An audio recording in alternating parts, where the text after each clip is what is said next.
I'm on the goddamn escalator of love. You didn't think it was gonna happen.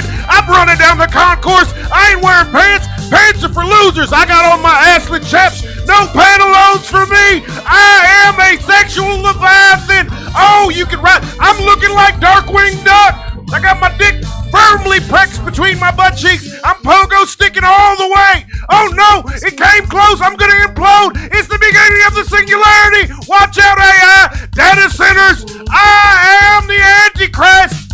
Hey, you in the front row. I'm from Japan. We're back.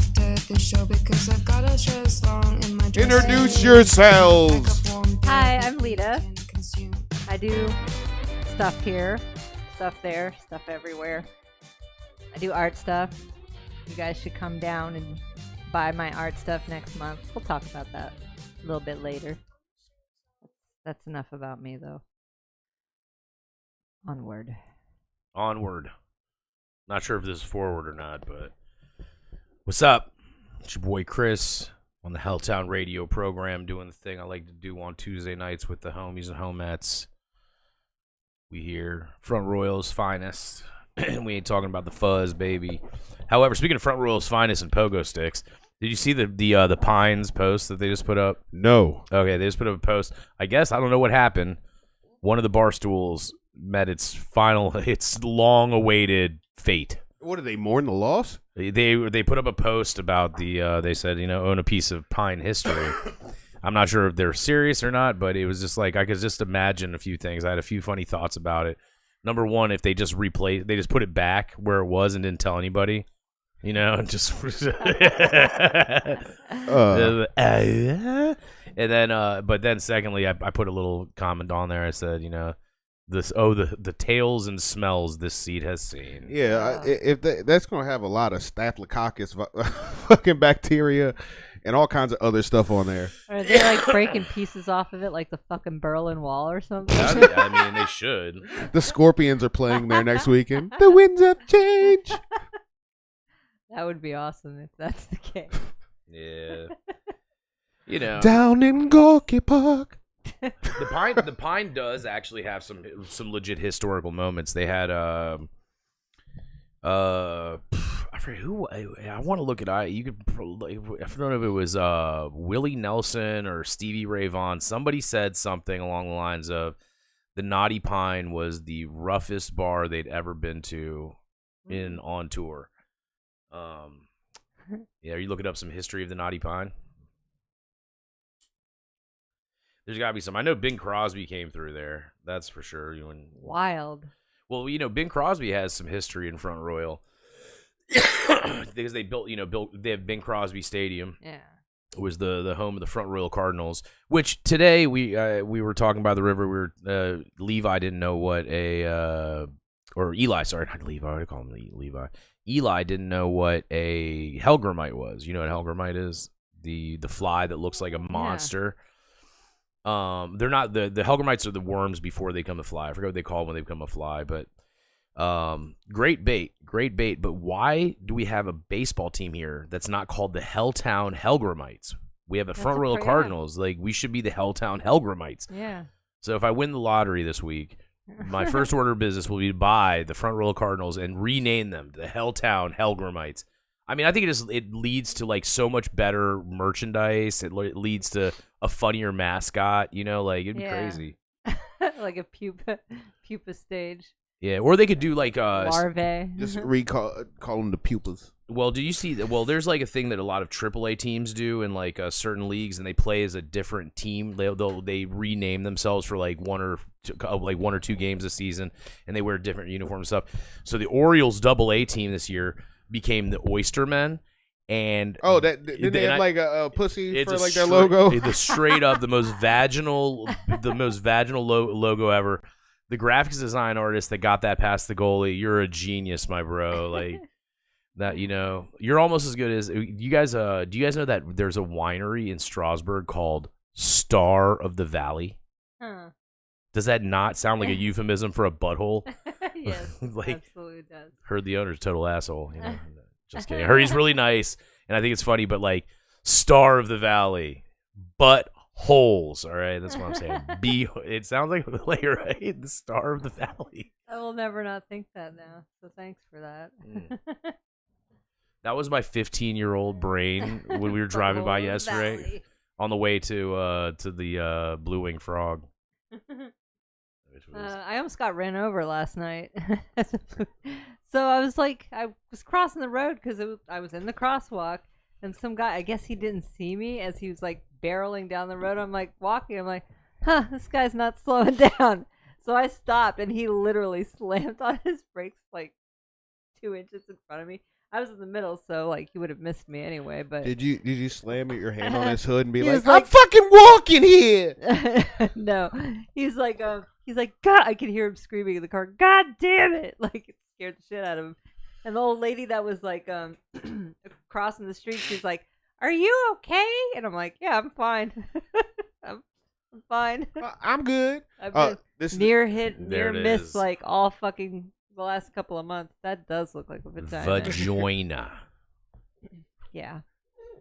Clever. That's clever. I love that's in a catcher's mitt too. Yeah, like, that's absolutely they could not clever. have made it even more like they're like the labia majora, labia minor, clitoris, all vulva, all being displayed right there. Yeah. I am that anatomically aware, A ladies. gaping vagina inside of a mitt. Yeah. More teams should follow suit. The Yankees. The Diamondbacks, actually, the Arizona Diamondbacks, that's a Major League Baseball team. Yeah. They have jerseys that say D-backs on them. And I'm like, dude, did you not check that one either? Like D-backs? D-back. You couldn't be no closer to D-bags. Dickbacks. D-bag. I think, and even worse is that you don't see any like parody uniforms being made of it. Like, you'd think that like one of the I guess, isn't baseball super traditional anyway? Those people are like flip out if they change a rule about like how fast you have to pitch. I heard like whenever I think that's that's definitely changed. I think that's definitely, it used to be like, oh, baseball, the American thing. Now they have have you heard the Savannah Bananas? Yeah, so I was gonna bring that up. There's a bunch of different teams that don't play. It's baseball, but it's not It's like Harlem Globetrotter stuff. Yeah, they like dance around and like fuck with each other, almost like basketball, right? Yeah. It's baseball, but it's done. It's like a predetermined outcome, and then it's sort of like the Harlem Globetrotters, and they do silly shit like still like they the ball they have fake balls, and they Dude. do all the funny stuff. Pro wrestling. It's a lot whiter than the Harlem Globetrotters. Yeah, that's one thing about baseball. Baseball is I never really watched baseball that much past like when like the Cal Ripken and like the Athletics when they were good with Jose Canseco and shit. The Bash Brothers. So I remember the only other time I was interested in baseball is when they were all roided up and hitting like home runs all the time. And then a bunch of people got mad at them and they brought them in front of Congress, wasting our money to talk about fucking like baseball. And I sat there and I was like, yo, they're gonna ruin their sport, because as soon as they started like making people or like checking everybody for steroids, people stopped watching as much because it wasn't as fun, man. Yeah, it's like boxing without knockouts or UFC without like knockouts. It's like if they just took that element away, people wouldn't watch it. So I think baseball is dying a slow death. I don't think it'll ever come back, except for like. Nah, man, as long as Vegas and gambling exists, they're whatever the sport is, it will survive. They make new sports for gambling. Well, yeah, but I think about this. I think about like baseball is one of those sports. Even when I was a kid, it was too long. It was boring as fuck after a certain point. Even football is like that now. But like the newer generation, those motherfuckers go in like 7-second bursts. Like they're not gonna watch baseball. That's what I like about baseball, though. I like the fact that you can and that's what I think. If you look at Camden Yards in Baltimore, they were the first pro stadium in general, pro team stadium that offered amenities outside of just the game and the snack stands. They had the right field they turned into a whole like area where you can walk around. There's vendors and all that stuff. Yeah. And they kind of really opened up the door to the ADHD world. For me personally, I mean, it's great. I go to a game and I don't have to sit in the seat. I can watch the game while I'm walking through the through the concourses, and you can go hang out in the lounge now. You can go hang out and get some barbecue, get some crabs, whatever. I think one of the coolest stadium I've ever been to, or this coolest like thing I've seen, was the Aberdeen Ironbirds, which is another Orioles farm team. They're based in Aberdeen. It's owned by the Ripkins, the Cal Ripken seniors, Cal Ripken Jr., Cal Ripken, and Billy Ripken. And they have a crab deck there, so you can buy a ticket that entitles you to an all-you-can-eat crab thing on the crab deck. You can sit there and eat crabs and watch minor league baseball, and it's reasonably priced too. They actually keep it family priced, and it's a really cool experience. It's a little far from here, but fun shit. If David ever gets into baseball, that's the move, is the Aberdeen Ironbirds, because they also made the stadium look like Camden Yards, but just on a smaller scale. So in like Camden Yards in the right field, if you're not familiar, they have a big warehouse, and people there's offices in there, and people the Aberdeen Ironbirds, it's a Best Western, so you can actually get a room at the Best Western that overlooks the baseball stadium. Yeah, the next sporting event I'll probably go to is if I can get my cousin to give me football tickets to whenever he plays around here. Where's your cousin play? Oh, he's the starting running back for the Los Angeles Rams, Blake Corum. How does that not? Did you know this, Lita? Yeah. Fuck both of you. Gently. But Jesus, man, that's something really cool. Oh yeah, that'd be like, oh, I forgot to tell you. Last time I saw him, he was probably like 7 at a funeral. Robert Smith's my uncle. Did I tell you guys that? How did I? Nah, I remember. Why is he not on the show? Oh, that motherfucker ain't coming on here. All right, so his mom was smart as shit. He went to private schools and shit, and didn't live in Manassas with everybody else. And I didn't see him that much because he was also a lot younger than me. And he went to a private school, and then he went to Michigan. And when he was at Michigan, he won a bunch of awards for helping out the community. So he's that type of dude. It's he ain't coming on the show. What? Yeah, dude, come on, man. This is. Helltown Radio is a pinnacle of civic representation. We are for the people. We are the people. That side of my black family has several preachers at the AME church. So yeah. I mean, it's not like we're on here doing anything crazy. I just said I'm the Antichrist when we open the show. That's fine. That's fine. Now, how are you going to be? That's perfect. That offers a justice. I've just settled for playing as him on Madden. Okay. But he did the cool thing about it is I remember when he started playing college, he went to Michigan, and my brother, that's the detective, his favorite team since we were in fucking middle school for college teams was Michigan. So I'm glad you have that type of humility, because I don't know about you, Lita, but I have two nephews that are sports prodigies, and you best believe. I'm going to be that uncle, you know what I'm saying? What's his name? Patrick Mahomes' dad. Yeah. Yeah, I'm going to be like that motherfucker. I'm going to be wearing the fucking full jumpsuit of whatever team they're on. Ball. Oh, I'm going to be hanging out there to be well, who's that guy? Why is that guy smoking a spliff on the sideline? And I'd be who is that again? That's Remy's uncle again. Oh, I'll be fuck, man. Best believe, yeah. I mean, I didn't. I come from a long line of either jewelers or musicians, and I'm indifferent to it, I guess. I like their music. I think my aunt she did the inauguration for some president. I can't remember which one. That was a long fucking time ago. What was that? My cousin's pretty good at music. So, yeah, but I'm I listen to their stuff, but it's not I don't know. There's no stars in my eyes.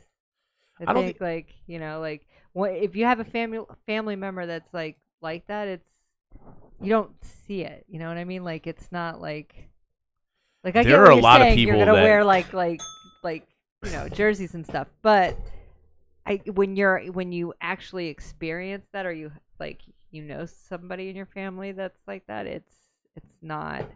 Oh, so you know what I mean? Yeah. I feel what you're saying, but I'm going to say this about that. I'm not about it for like, the clout chasing. No. I'm there for the green rooms, man. I'm trying to see what level of charcuterie I got they you. are getting. Comparatively speaking to the Helltown Radio program, by the way, if you are a guest on the Helltown Radio program, there's sometimes this charcuterie. There's sometimes Panda Express. There's sometimes I almost got fried chicken, Domino's. but Lita couldn't eat it, so I didn't salt. get it. You're always trying to get to like, I even know. this I'm not supposed to eat salt, but Well, I got brie because it's least salty out of all the cheeses. It's the least salty of the cheese. It doesn't hold a grudge, Well, I didn't get cheddar for that reason. That's why I got that pepper. Yeah. Colby or what is it, Monterey? Unfortunately, peppery. Anything like that I can't have. Well, That's yeah. okay. I can part. It's not like I'm gonna burst into flames if I eat a little bit of salt. Yeah, I mean you've made. I pay attention to my diet. That's all. I've got to be that way about take care sugar. of myself. I got to be that way about sugar, and I'm terrible. I've been so bad about it recently because I lost a bunch of weight. So I was like, I can afford to eat things. I can afford to eat a bunch of fucking sugar and candy. So the other night I ate a king-size Snickers bar thing. That's like the two Snickers thing. Ate one of those. I was baked as hell, and I was watching crazy shit on TV. So there was, that was the background. And then I ate a Payday bar, and then I ate a 4-pack of Almond Joy. Damn. That's how fat I am, and That's like 1,000 calories of Oh, candy. dude. I was sick. Like you get sick, like you would get sick from alcohol. Like, you know what I'm saying? Yeah, That's it's the a lot same. of It's the sugar. same thing. Like your body breaks down alcohol and sugar the same exact way. You can't tell the difference between the two. Man, I first of all, I mean, I'm a TMI, but I definitely yarfed, and like I definitely yarfed on it like a little kid at a fucking birthday party. Dude, it was. Yeah, I mean, I feel you about that. It's like, this is that forbidden fruit, but at the same time, it's so good. Yeah, I like salt. I think that's part of my problem. I've always eaten super, super salty. I remember foods, before this happened, you having a discussion and somebody being like, "It's too salty." And you're like, "I love salt." Yeah, like I will A little salt ain't gonna hurt you. I will salt my salt. But now I've noticed because I've scaled back, like everything tastes salty to me. Like everything, I'm like, I don't know. It's I mean, sugar does that too. Anytime you don't eat something that you don't normally eat, like now, because I don't eat a lot of stuff with sugar in it, like a soda. If I drink a soda, like last night I got like a cherry Coke or whatever. It was the first time I've had a soda in probably like 3 or 4 weeks, and that shit was fucking unruly. It was like, yo, this is way too sweet, and it had like maraschino cherry in it, and I ate that shit and I almost spit it out, but I was like, I'm in front of people, I can't just spit this shit out. Well, if you do, you need to tie the stem in a knot first so you can It was ascertain your sexual dominance. It was stemless. Somebody had removed the stem. Someone did it for you. I don't like that. Yeah, well, it had 2 toothpicks through it. Was that at the Catamount? Yeah. Oh, so first of all, those are not maraschino. Oh, what are those? They're not Luxardo. Fuck, what's the other one? Damn. It's not, but it's a cured cherry, but it's not the maraschino. Maraschino is like is with the red 5. They put the red 5 in there, which I personally love because it really tickles my cancer cells. It's get my T cells going. Yeah, dude, I want to make sure my white blood cells are on call. They like a little fight, These taste like leukemia. Good old bone cancer. Oh fuck. Yeah, maraschino cherries, dude. This restaurant I worked at in Arlington called Grand Cru. It's still there. What's up, Troy? What's up, Elena? That's the owners. They're cool ass people. They dealt with me when I was crazy and young and so full of shit. It was amazing. I can't believe, I look back on all the crazy dumb shit I did and said, and the people that employed me that let me work there still. But so thank you, Troy and Lena, for being patient with me. But this woman that would come in, she was like probably mid-50s, like early 60s. And this was in 2007, 2006, 2007 era. And she would order a bowl of maraschino cherry. She would order a martini. Sorry, it had to be a martini glass with maraschino cherries in it. Why? Because she was like a 56-year-old, 56 to 60-year-old woman. She would wear like these these big shoulder pad like business suit type like sports jackets, but they were super low cut. So her big like boobies, she'd have all pressed up, and she had bleach blonde hair, like old school, like Skid Row. Well, that was her. Well, let me get to that. So she had she had really big hair. You know, she wore like red ass lipstick. Like it was just, you know, a lot of like foundation and like, you know, the 80s style hair. She looked like an 80s group. Yeah, she was definitely hot at some point in time. But at this point in time, she had, you know, definitely been backstage to Skid Row and Van Halen one too many times. That was her thing. She would always talk about how she used to be a groupie, but she would like order a martini glass full of maraschino cherries, and they had to have the stems on them so that she could like totally play with them while she sat at the bar and like, you know, tricked all the dudes' dicks. You know, she's, you know, and then she cock chasing. Oh, I mean, you know, could you imagine if it was a dude doing that? Like, even a gay dude, you'd be like, dude, you look silly, man. Unless like, he did it with his turd cutter, then I'd be like, you know. The Star of the Valley, you mean? Yeah, the Star of the Valley. If he took his Star of the Valley and tied knots in it, I'd be like, bro, you know, you might Kanye me. If somebody has that ability, I would definitely have to find them and become their manager, and we'd be taking that shit on the road. We wouldn't do like America's Got Talent. We would do like Kazakhstan's Got Talent or some shit like you know, a place where it'd be a shoe-in. You know, like where you. Yeah, I wonder if that's like if they move you to a different Got Talent, like after you fail on like America's Got Talent, and they send you to like fucking like Britain's Got Talent, and you don't make it there, and then they send you to like Lithuania's Got Talent. Have you ever seen the clips of the those like the rip-off shows, like whatever it is, and it's like the Eastern European ones? It's always like some shit like a woman doing archery but contorting herself while doing archery and shooting with her feet. Yeah, using her feet. That's like number one. Little kids playing Van Halen, number two. And then there's always like some wild card. I saw the wildest shit the other day. It was an Asian dude in blackface singing Louis Armstrong's. I've seen that video. Yes, it is fucking hilarious, dude. Because like for a second, like because he's bald, the makeup is complete. His hands are done, everything. And then he starts singing, and you're like, what the fuck's going on here? And then they zoom in on him, and he is very obviously Asian in blackface. Oh my god! All right.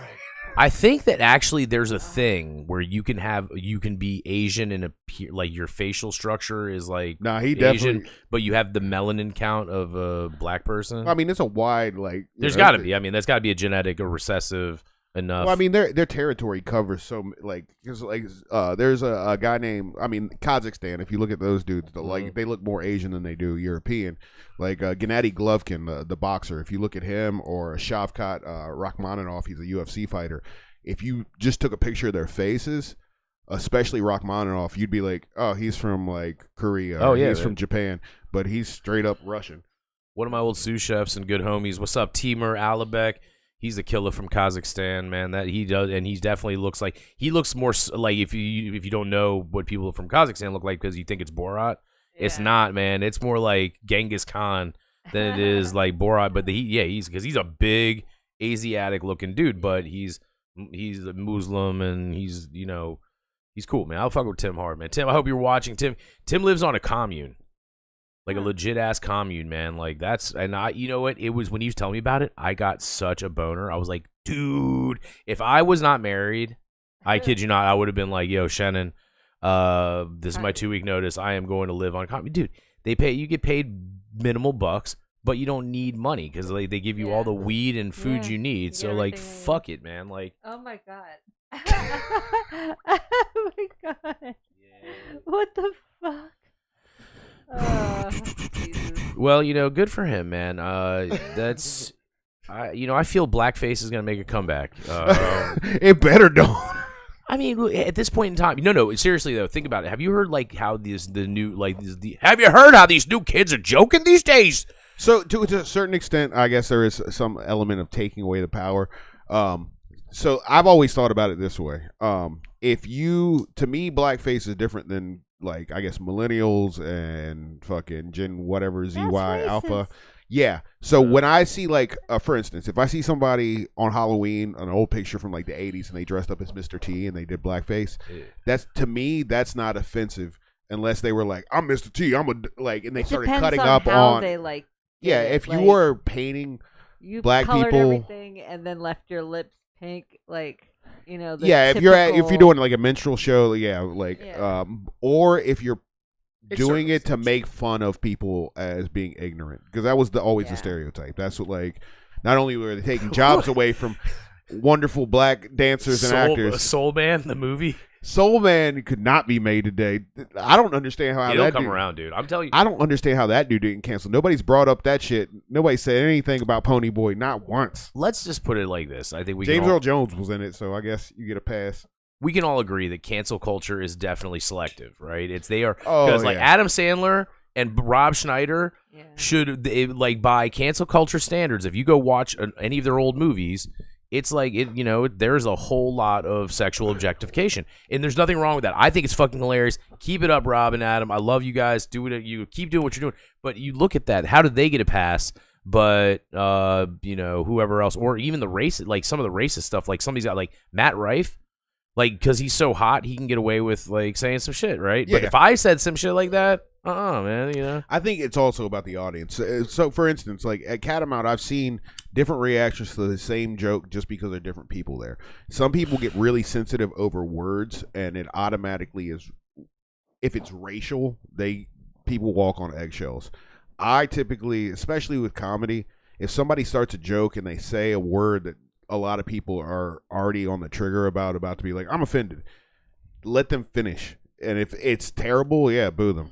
But if it's in the process of trying to get it out and you don't let them complete the thought, two things are happening. You're stopping the performance, and two, you don't know what they're going to say. You don't know if that is a misdirection to get the joke by making fun of racist people. Because a lot of, to me, racial comedy ends up being making fun of the stupid people, like Mel Brooks movies. yeah. They couldn't be made today because people wouldn't understand what satire is. Like Blazing Saddles is hilarious, but if you put that on regular TV, there'd be a lot of fucking kids fucking flipping out like, this is the most racist thing ever made. And Well, we went through we went through like a 20-year period or 30-year period between the 90s. The 90s is really where political correctness. Oh yeah, PC came out, and then it evolved into woke or whatever, and whatever it's become. I don't even know. I can't pay attention to it because it goes too fast. Because now I have friends that their kids, they're adolescent to teenage children.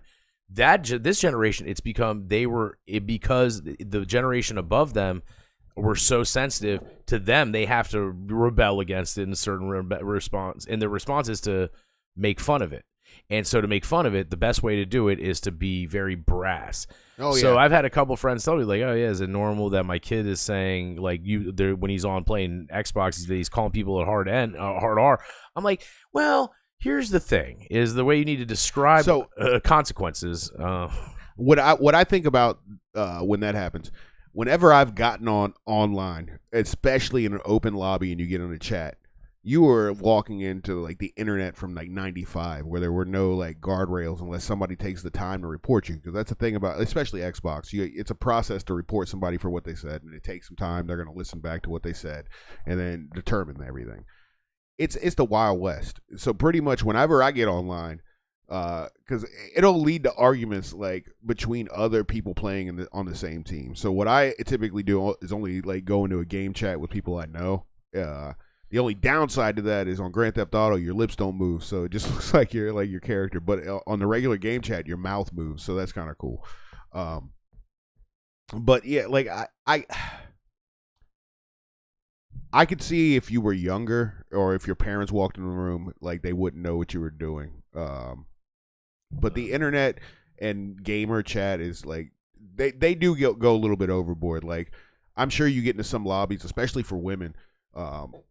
There's like playing games like not so much Grand Theft Auto because like the rooms for that like people. Wait! They're letting women play video games? Oh, the women are JK. So the actual two women technically from like I remember when Gamergate came out and it was a big deal.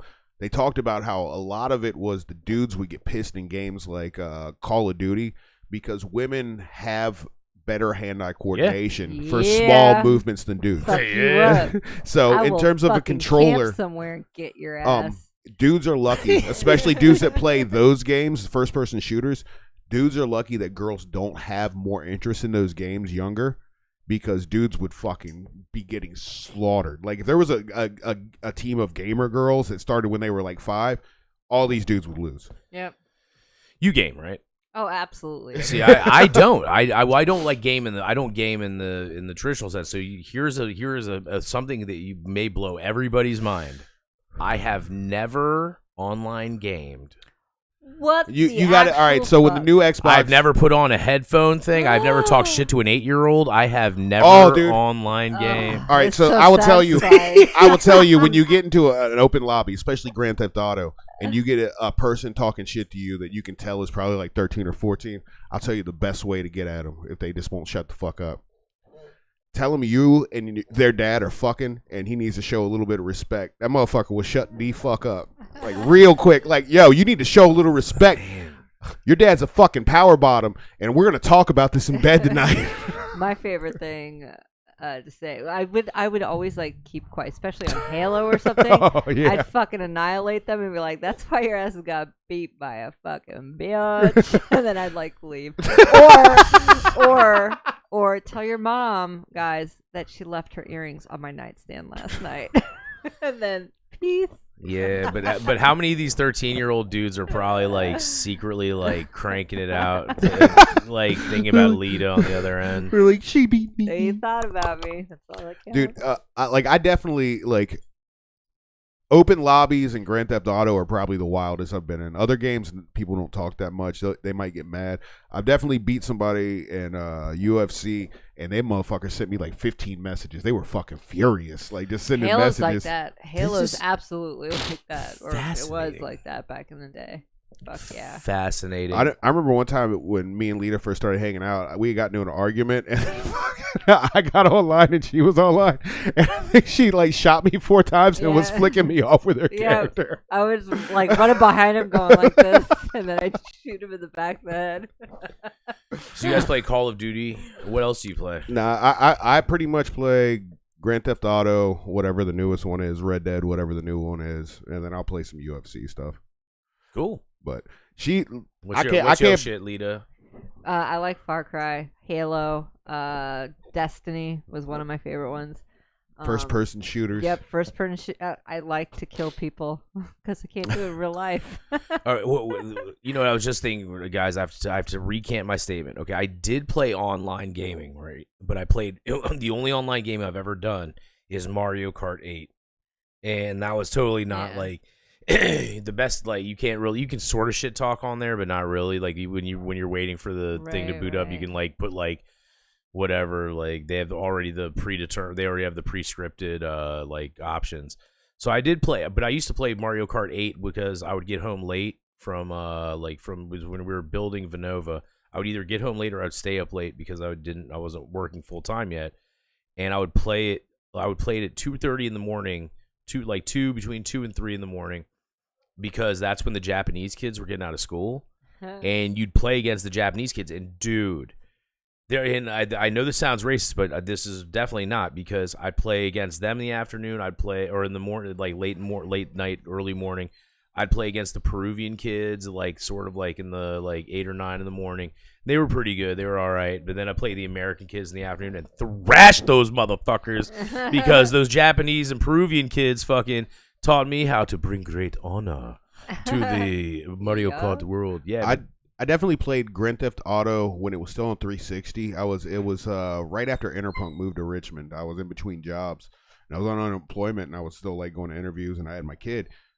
So I would play, and at about like 4 o'clock in the afternoon, the people in England would start playing, and them motherfuckers would just start laughing. I would just talk like I talk now, and they'd be like, "Did you hear what he said, bruv?" And I'd be like, "Yo, they love American slang. I don't know what they're losing their shit." I met a dude that's what his hustle was. He would play poker, online poker, but he would target certain time zones for when last called bars were. That's smart as fuck. Yeah, dude. It's crazy. Rolling in that Who, shit. man, was that my little sister's friend? I think it was. Yeah, one of my little sister's friends. I met in London. But yeah, online gaming. That's my only experiences with Mario Kart, and that's not really like the whole thing. Yeah. Like I think that the games that there's 3 games that really intrigue me enough that I think I may, or 4 games that I would think about buying a PS5 would be the new Grand Theft Auto series, Red Dead Redemption looks interesting. It's fucking dope. I think that's cool, the cowboy thing. Yeah. I also like Rockstar games. My brother used to be on the board of directors for Rockstar games. Or you would probably like, because I would say it's more third person, and it's also a strategy game. Far Cry, and it's good online play if you're playing with a friend. Like you can go on missions together and find, like, you can loot. There's a lot of like looting in it, which I love doing. I fucking love looting. I'm like, ooh, I'm gonna take all your ammo now. I'm not trying to stop y'all's point, but peep this. I bought a 12-pack or a Creature 6-pack. What's wrong with this beer? You didn't notice that when you I was trying to get out of there. Yeah, it's half. It's half full, but it's capped. Well, yeah, that just means at some point in time it blew up. Maybe, I don't know. Maybe the dude at the Someone fucking drank it, the dude at the factory was like, man, fuck this shit, I'm out. Just shut the machine off. But yeah, so those 2 games, and then because it was PS5, I would probably get the VR for it. And the Resident Evil VR game I've heard is terrifying. Is it? Oh yeah. Like she had it. Yep. That shit was legitimately scary. Do you have the VR? Yeah. You do? Yeah. Why are you here? I would just be at home all the time playing fucking VR, dude. Because That's a problem I with have it. the first gen, so it's not like, for me, it's disorienting. I'd rather have a big screen. You know why that play. is? It's because I've read online. Somebody posted that VR is from the elites. You need to have I think I think it's because the calibration motion is weird for me. Like I can't ever get it right, so I'm like either overshooting or like over compensating in my motion. So like I don't particularly like it. At this point, the only thing that I like about that shit is like when you watch movies, because it looks like it's like the whole wall. Yeah, it's immersive then. But like, because like I had the fortunate I was fortunate enough where I could like try out VR when it was at E3 when it first came out, and I was like, hey, this is kind of cool. So we bought it when it first came out, and like I guess the games that I bought for it weren't that great. The only one that was really good was the Resident Evil one, but all the other games are like Horizon. Nah, I wouldn't.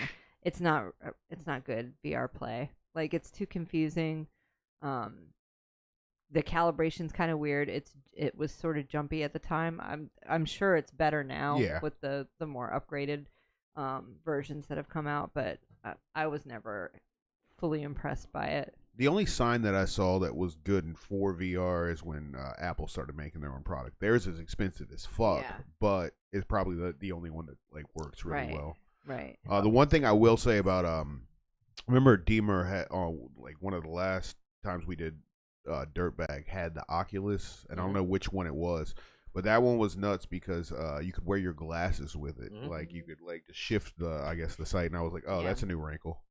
I bought a Oculus for my family because my parents live in South Florida, and then all the kids go there. So I just every year I'll send just like a big present for all the kids. I sent a Switch last year. What's up, the uncle? I'm that uncle flexing that uncle muscle.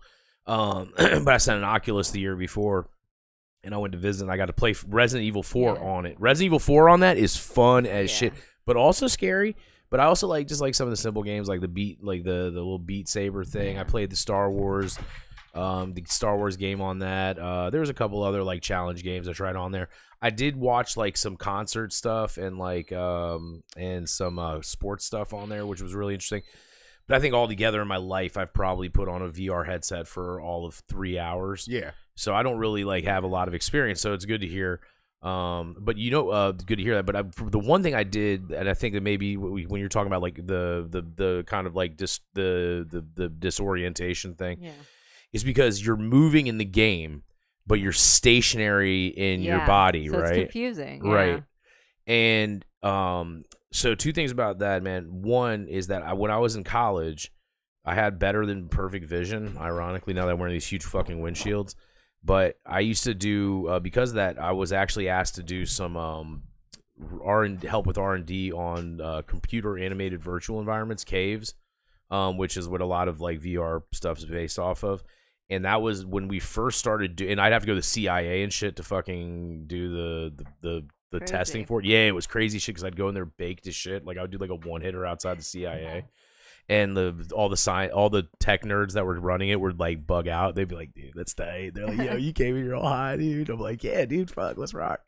And so I got to test it. And so the first couple times around, they didn't have the motion thing, and it would because it was the first thing we did, the first program we developed was a driving simulator. Yeah. And dude, you get motion sickness from it. But then they eventually found a way to they can simulate motion. So I guess if you could find a VR setup that had the simulated motion in it, and like the actual chair that does like if you're like in a car, like the thing for the car thing, they make those. They're like $15,000, and you can get a hydraulic. It's totally. They make it even more nuts. When I sent it to Adam a while ago, it's a chair that moves back and forth, but it's got two real like 50 cals.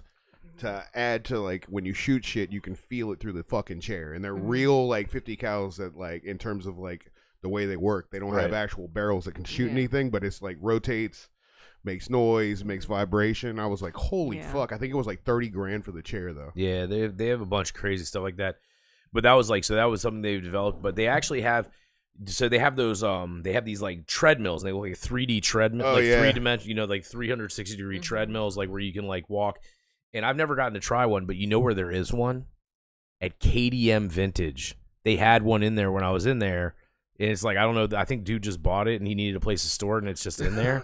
But it's there, dude. Like, and I want to ask, like, man, I want to go in there with like an Oculus and fucking try it out, dude, or some shit. Like, it's, dude, that actually kind of fascinates me because I would like to see what it would be like to be in a personal motion virtual reality environment. That would be kind of cool. But then again, to speak to that, I probably would never leave the house. I'd be like Lawnmower Man and shit. Just fucking, like, they'd be like Job. I just become God. Yeah, it reminds me of that, what was that movie, Surrogates? The one that had Bruce Willis in it, where, like, you would, like, go lay in the chair and then you would inhabit a body of, like, Johnny Mnemonic? No. That movie's dope.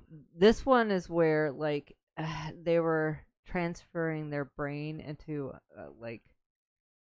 Strange Days. Not Strange Days. Damn, dude.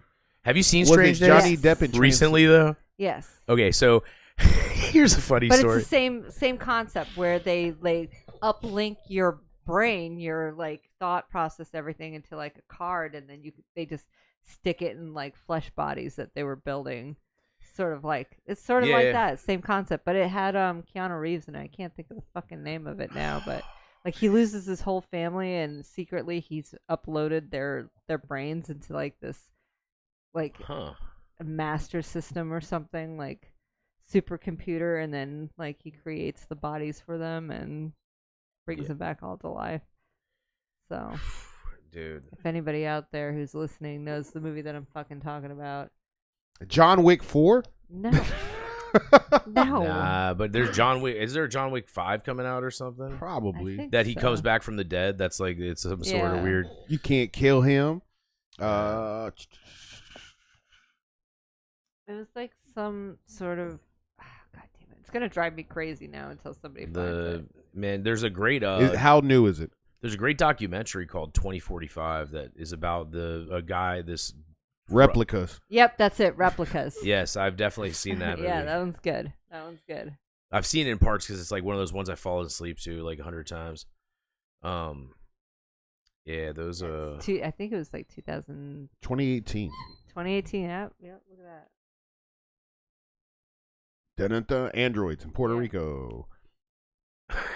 Androids in Puerto Rico, eh? Puerto Rican. Those androids. Puerto Rican androids. Do they go around saying, I'm Puerto Rican? I'm Puerto Rican. They have do-rags on. Look at my hair. I'm Puerto Rican. I'm Puerto Rican. Man, I showed Shannon. I got breaking news. Remember how last week the block was hot? Yeah. So, I have some details. On Tuesday, April 22nd, last Tuesday, at approximately 5:02, units from Front Royal Police Department and Emergency Medical Services were dispatched to the 400 block of Hill Street in response to an unspecified medical emergencies. Upon their arrival, the officers were directed by nearby residents to an individual requiring medical assistance. As the officers attempted to enter the residence and render aid, they were encountered by a female individual who actively obstructed their access and refused to comply with their commands. The female, subsequently identified as Natalie Godden, was detained at the scene to facilitate an assessment by medical personnel. As a consequence of the incident, she was charged with assault and battery of a law enforcement officer and assault and battery of a firefighter. This case remains under active investigation in cooperation with the Office of the Chief Medical Examiner and the the Front Royal Police Department. All right. So, can we read between the lines? There's definitely, there's some shenanigans going on here. The medical examiner makes me think that there was a death. Death. Yeah, medical examiner means death. Wouldn't they have to put that in there? I thought there was too, but it doesn't make it. Not if it's still under active investigation. Then something bad. There had to have been. So we saw that shit, man. They had this whole damn block. So last week we were debating whether someone murdered somebody or someone OD'd. OD. I think it's an OD now, because last week I was on the other side. I was like, murder, just because I want to play contrarian. Yeah. But they're definitely investigating where that shit came from. Man, I thought you were about to say I want to play Kanye. Oh, I'll play that in a minute. I don't think too many people have heard what he actually said on that rhyme, but it's interesting. That was, I think, 3 days ago. This came out, so they don't really have anything other than the details of her arrest and her mugshot. I couldn't even find it on Busted. And I looked like the day after and a couple days. You can't actually look in the jurisdiction to see what she has been arrested for. So I think out here, yeah, we can now, but it's every Friday or Thursday. I guess the jail releases them, everything. Yeah, but you can go into their judicial, just like any other court system. Oh, and just check their name? Yeah, the circuit court system, and you check their name, and you can see exactly. Well, we'd have to see who is deceased to see what that is, because they're only charging her with those two crimes. Oh, yeah, if it's just that, then, clearly it's not murder, otherwise she'd be hemmed up for murder. But if it's drug-related, they're always going to arrest everybody that was involved, including somebody who's calling it in saying, hey, this person needs help. So this may bode well for my initial one. The Royal Examiner have apparently tried to inquire, and they didn't get any results. But they said that when an arresting agency does not release the information, typically what happens is it may stem from domestic violence to either involving a minor child or other legal variables to the degree of the injury sustained by the victim or concurrent pending charges. So, I'd say it's actually probably an OD because they're trying to find out who got that fent. Yep. They're gonna see who they buy it from. Dude, last Friday I was leaving DC, right where New York and Florida crosses. Right over where Big Ben's Liquor used to be when you come off of 395. There I was pulling out and I saw a fire, an ambulance and a fire truck, an engine, sitting on the corner over by 1 Florida Ave, and I almost hit somebody because the fire department was over on the shoulder and half on the curb. And all of a sudden, this dude walks out from behind, or from in front of the fire engine, and looks disheveled, and he's kind of, that look where a person is puzzled but slightly angry because they don't know what's going on.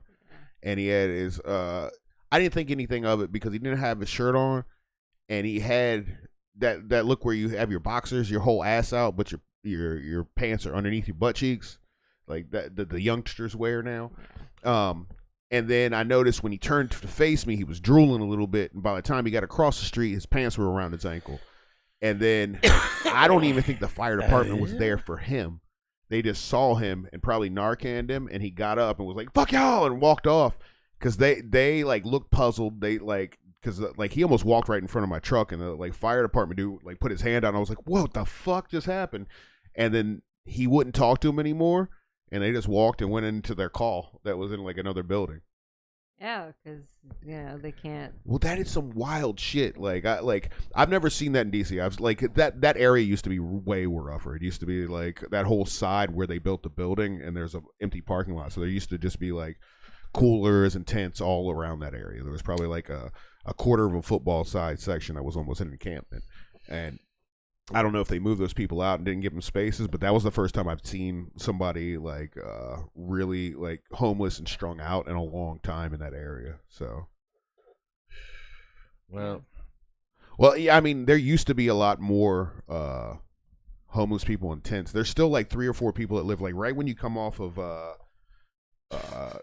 Constitution, and you could either go down the East Street Expressway and Whitehurst Freeway or go straight and go towards like the White House. There's 3 tents that are always there. So I know there's 3 people that live there, and they don't fuck with them. So like, and that area is not dirty. Like that's the big thing about DC. You can camp almost anywhere in the city unless it's like one of those parks where people like that live in the buildings around will complain about you, as long as you keep it clean. There's always those people. It's like where the 66 exit, where it's like by the Watergate. There's like that whole tent camp that's been there for decades. Yeah. Oh man, yeah, dude. Speaking of, that's gonna be me and Carbone next Wednesday night in Blacksburg. So why? So I got tickets to the Metallica show. Oh, and so we're gonna go next Wednesday. And so about last week, I started looking at tickets. I started looking at hotel rooms and motel rooms and Airbnbs and Verbos and all that shit. And of course, because the show is there, there's like 2 rooms left in all of like the whole area, like within like the Christiansburg and Blacksburg. Anything else is like 30-minute drive out, 35-minute drive out. And it's like everything else is like $700 to $1,100. Yeah, dude. You might just need to get on a dating app and find somebody. Go hobosexual. Well, yeah, right. That's awesome, dude. Yes. Find somebody, just open up your like. Kelly, I'm sorry, but it's for away. Metallica. It's for Suicidal. It's for Pantera. I will say Metallica did make me, I think, like $300 one time. When I worked at Interpunk, we would get tickets, and for some reason, I got free tickets to see Metallica when they were at, I guess, Commander Stadium or whatever, or when it was FedEx, and I couldn't go. And like randomly, I think I put it up on like, I think it was like so long ago, it was like Craigslist, and them bitches sold fast as fuck. Yeah, like I've never, I think I might have seen Metallica at like a festival or some shit one time, but I know I heard them the other day that they're playing at I guess whatever they call the Commander Stadium now, and I don't know if it's sold out, but they were like suites for $250 a person. And at first I was like, $250? And I was like, oh yeah, concert tickets are expensive shit now. So yes. $250 for a suite or like a skybox isn't that bad. No, that's cheap as shit. I got floor seats for $225. I don't like Tool. We got floor seats to Tool. Unless you're in the first like 4 rows, they suck. Well, I'm gonna be with Bone, so we're gonna be doing our thing. So Carbone and I were speaking of going. So yeah, we're gonna have to go hobosexual. And we're gonna have to trick some we're gonna be tricking somebody into like. But we thought maybe we can have like an old school moment, like where some cool ass. We're streaking the quad. Some cool ass kids see some cool ass old dudes, and we're like we see a lot of us in them. They see a lot of them in us. And then they let us crash on the couch for the night. That's the prayer, but we are going to bring some tent and sleeping bag gear because it sucks, dude. I was like, hey, look, man, I'm all for it. I'm not going to miss this show because it's one of those. It's just a show I really want to see, and it's cool because it's at Lane Stadium. I haven't been to Blacksburg in 25 years, and the only thing that would bring me back to Blacksburg would be that show, and so it's going to be nice to go back for one last time. But yeah, so we're gonna have to Either we're gonna have to figure out some shit, man. We might have to trick some like kids, like hey. You know. So Lunar Sprunk says I could work that show if I wanted to. So you're narrowing down who you are. You The work mystery it. still remains. Oh, still remains. And we will they find also out said who you are. you're gonna. They said see about 4.5 inches of yourself in them. Am I right? That's generous. Thank you. I appreciate it. Am I right? Am I right? Oh, thank you, Lunar Sprunk. Always. The chuckles persist. I'm about to bring up fucking our weekly me ridiculing conspiracy theories. Please do. I mean, these are things that need to be discussed. So I got to look back and see which one that I didn't argue, because I've just stopped, because a lot of times with people, especially people that are super into like flat Earth, I found that type of conspiracy, like people that talk about like even Sasquatch or aliens, you can have a legitimate debate about like what's going on, but the flat earther people are harder to deal with. It was that there's a cell line for that comes from an aborted fetus from like 1967 or 1978 or some shit that they use. It's an immortal cell that they can continue to like make more of, and that it helps with like protein growth. And it was the statistic, without any citing or anything, that all fast food contains it now. Yeah, Okay. that's great. That's tough, dog. But here's another one. Breaking news. 80% of all sunscreen is unsafe. That's wild. So anyway, Jesus. that's like go-to when I hear any sort of conspiracy theories. Lay there like heavy, like just so that you know, sort of knowledge. So yeah, this was the one. Heck 293, had to look that up, see what it was. Cloned aborted baby cells are on all fast food. # Bon Appetit. Okay, cool. So they're cloned, right? Cloned cells. Yeah. So that doesn't mean it's the actual aborted baby, right? No, it's cloned. Whatever it it's a is, clone, yeah, the whole it's- thing. it's- You know what? So it's replicated cells. That's what it is. If they end up bacon, egg, and cheese, then fuck it. You know, 'cause some things is delicious. I think there's more things to worry about in fast food than the heck cells. I mean, Even if they are in there. They had to clone like bacterial cells in order to create insulin. So it's not far fetched, but I think when they throw it, like when they word it like that, it's, yeah, that's it's what I say. It's like you're sensationalizing something that doesn't need to be sensationalized. Here's the one that I actually read. It's Dr. Adele Tell Oren, MD. He says drinking 8 cups of water a day is not good for you. Oh my goodness, why not? Oh, because it reformats your body Oh, to where it strips you of your electrolytes, and you need those. okay. You get all your moisture from your food. everybody knows But that you can also plants like crave it. eat, like First of all, you have to eat salts and stuff to kind of balance it. You still need liquid. Like what Yeah. is he talking about? It's a lot of this stuff I found with especially like more wild conspiracy theories, and I don't want to like act like everybody that believes in like the Christian God is like this. It's a very small sect of people that the same people that think that like the earth is only 5,000 years old and dinosaurs and humans who walk the street, but I've also seen people say dinosaurs didn't exist but dragons did. I can't figure it out. That's wild. It makes no sense. Wild. but even weirder. What I if mean, they I'd both want, like, did? like dragons. are Dragons kinda versus cool. dinosaurs. I think that's like a fucking semantic debate. Dinosaurs, dragons. It's fucking the same thing. It's a fucking. It's like lizard the- racism. It's the precursor to like reptiles. It's probably where reptiles and fucking birds Yeah. separated Yeah, the birds. in evolution, and then we have our modern species. Man. Dinosaurs existed. Yeah. Though, like I've seen this dinosaur debate plenty of times, and I've seen it. So what do they make as a bones then? Those bones are just So- not real? Are those so- dinosaur bones or dragon bones? A lot of times when you go to a dinosaur exhibit, like not all they'll use things that are true to try to twist it to where like the elites are controlling us. Somebody did something evil. To say that, like, let's say you get 65% of a T-Rex skeleton, and then they fill in the rest with like simulated bone. Yeah. Those people are like, that's a nefarious plan. I'm like, nah, they couldn't get all of it out of the rock. Fossils are not. That's not actual bone. That's that's rock filling in where the bone was, because the bone is long gone. It deteriorated, but those elements of minerals filled in that area, left an impression, and that's what they dig out. They're not actual bones. But I've seen other people who are even wilder be like, Satan planted those there to confuse humans. So, yeah, dude. Oh my God. So, I like alien conspiracy theories better.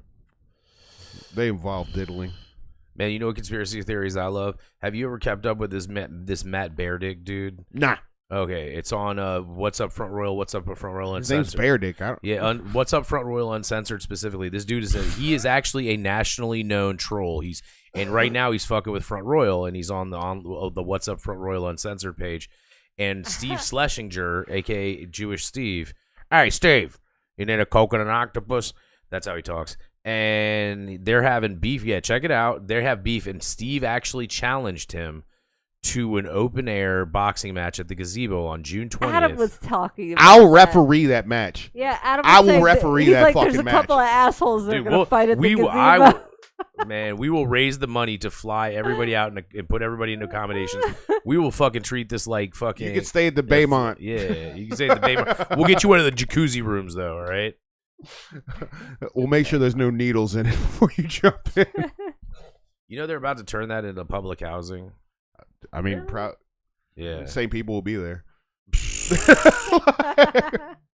That's classist, sir. I'll be classist all day. There's some rich people going in there and doing some drugs, too. Yeah, right? there's some rich meth heads that go there.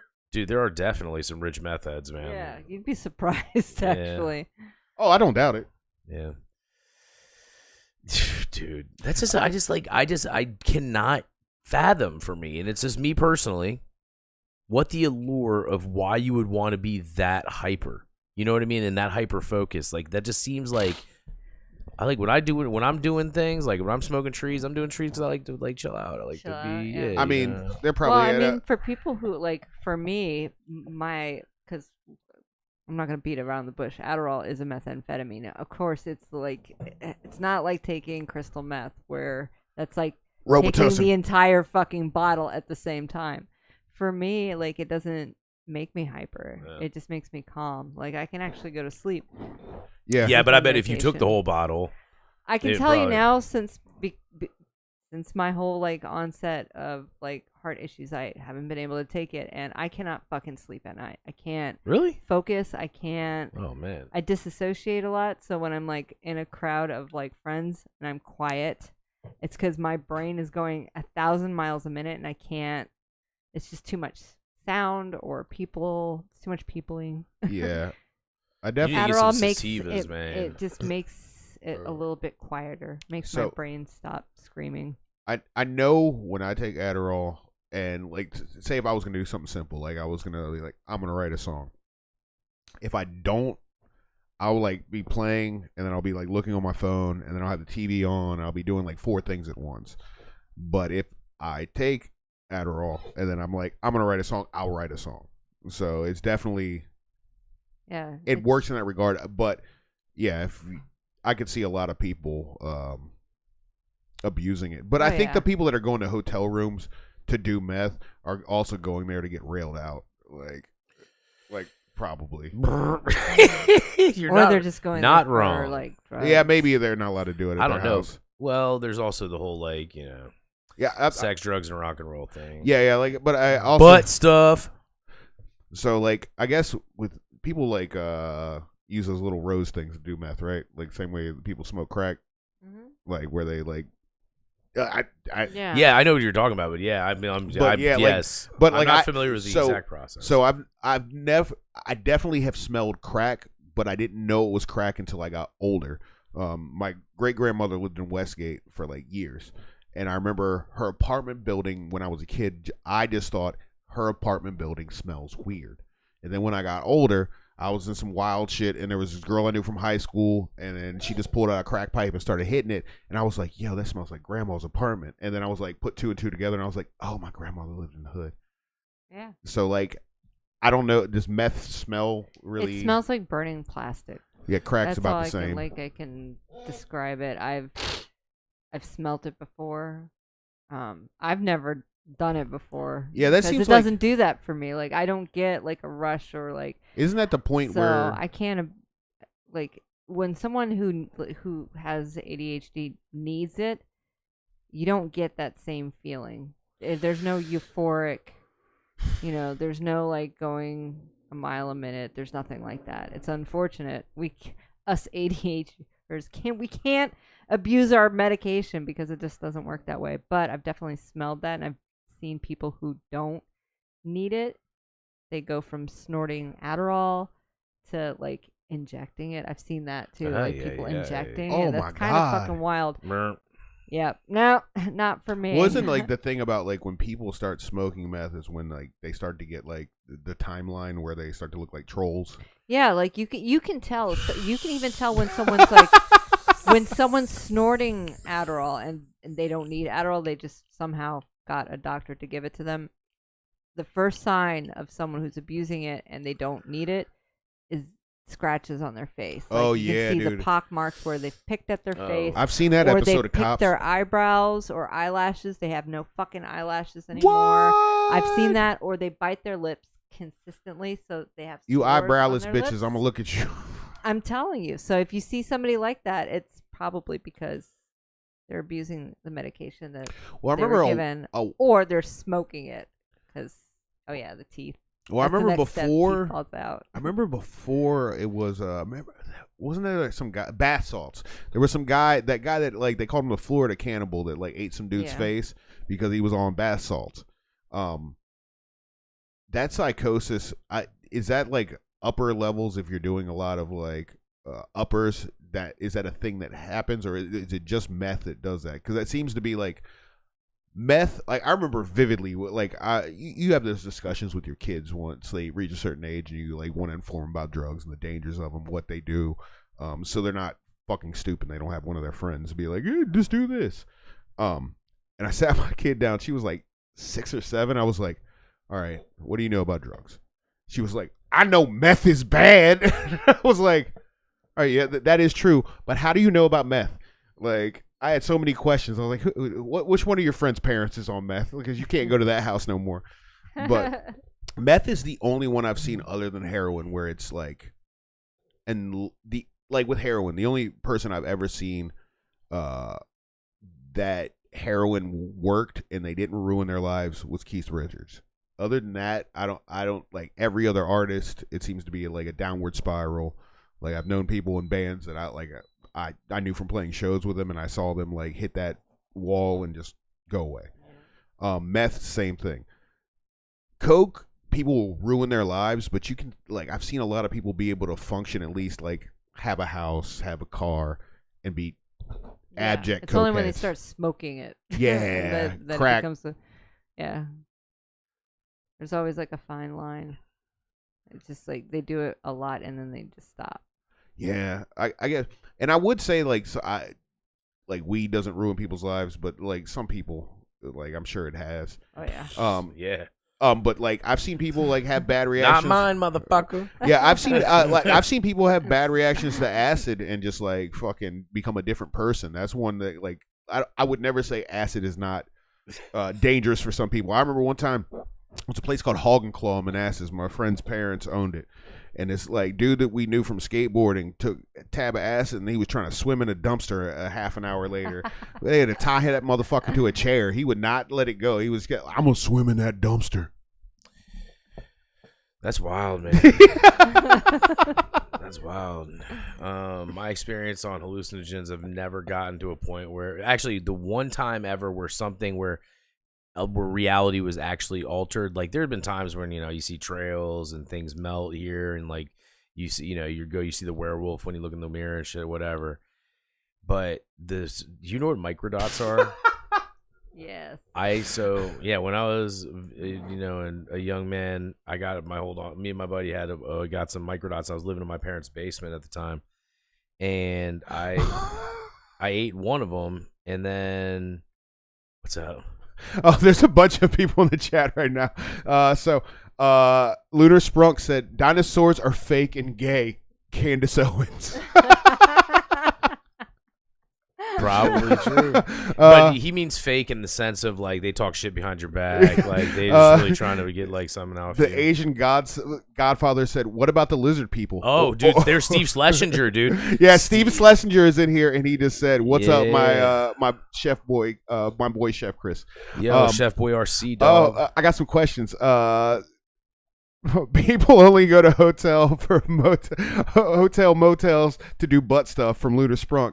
And then in all in capitals, whose crack was it? Crackhead Tiffany? George. Mm-hmm. No, it was not Tiffany. It was Sandra. Oh. She ain't have eyebrows. Crackhead Sandra. Yeah. So now you're narrowing it even more because well, a lot of people knew. Mystery continues. The mystery of this. I did not forget you guys exist. I'm talking. Also, let me tell you a little bit of story about doing rails and then getting railed out. Is this all Lunar Sprunk? Lunar Sprunk and Asian Godfather. Asian Godfather, man. This motherfucker has definitely done a line of Quaaludes in his life off of a transgendered. Apparently, that's that quote from Candace Owens is a literal quote. She actually said that. She says dinosaurs are gay and fake. Fake and gay. I mean, I guess if you look at brachiosauruses look a little, It's phallic. like, hey, Dude. Maybe that's why dinosaurs really went extinct, is because they were so gay they just stopped breeding. Yo, fuck dinosaur pussy. I'm all about some dinosaur dick. I'm all about some dinosaur bussy. Bussy. I want some brachia bussy. I can't wait till Brana bussy. Hey, dude, they better bring Bucky's up here so I can get a shirt and then walk around there and like some hoochie daddies being like, I'm so glad I'm buying some meat up at the Bussies. Yeah, it is a bussy. Yeah, Bussies. Those shirts look like they say Bussy. Yes, bussy. Le bussy. Y'all might have just picked out your new Christmas gifts. Everybody's getting Bussy shirts. Make sure you pair I want some pecans. Like the warm pecans. I heard, all right, so Bucky's also, I have heard about their massive beef jerky wall. Yeah, Like, they do have that. I've never been to one. What? No. Get the fuck out of here. Oh my god. I've never been to one either. What? Yeah. All right, all right. I think they're building one near Stafford or somewhere down there on 95. Field trip clearly is Yeah. gonna happen soon. They also have a huge go-kart place down it's there. like a giant, it's an emporium of awesomeness. Like they've got food, they've got like I heard it's got like cottage 100 core pumps. decoration. They've got it's amazing. They've got showers. I mean, truck stops have been like, I remember when I was on Warped Tour, like we would only stop at night at truck stops because they were the only thing open, like Pilot and like on the West Coast. They're I don't know if they're like, and especially like near Arizona, I don't know if they're competing with Buc-ee's, but they were gigantic. I remember like it was like always a cool place to like skate at night because it was hot as shit during the day. So you go out and skateboard at the truck stop because you'd be there for like 2 hours. Like the dude that like drove the bus would be like taking a shower and doing all kinds of other shit. Yeah. So like I remember going to like Pilots a lot and Flying J's and being like, these are actually all right. And then I went to Ones Up 81 and I was like, this is where people die. So They used to be home with a $12.99 porterhouse steak. That was like their big like advertisement at Flying J or Pilot. Yeah, the Flying J, or maybe it was Pilot. It was one of the two. I think it was Flying J. Yeah, dude, that shit. Buc-ee's. Yeah, well, you know what we should do? We should do an episode of Helltown Radio from a shower stall in Buc-ee's. Yes. But we have to all be in bathing suits and running the shower. Whoa, we do this. Waterproof. I got waterproof lavalier mics. We do a beef jerky review. We can totally pirate the whole wear, thing. like flippers and like the scuba gear though. Like, All right, I remember going to or snorkeling gear. Das I bet. when we got to bowl and punk rock bowling. Every time we would go to Vegas, when we would go there, we would intentionally stay up all night, and then in the morning they would have like a steak and eggs breakfast for like $4.99 at like every place. And I remember being fucking so fucked up and trying to like wolf down a steak just because it was only like $5 for steak and eggs. But This is also the time to do that. I mean, oh, dude, yeah. When you're up all night doing coke with Fat Mike, nothing is better than a motherfucking rare steak in Vegas. $4.99 steak and eggs. When you're just looking at people's faces and laughing because you.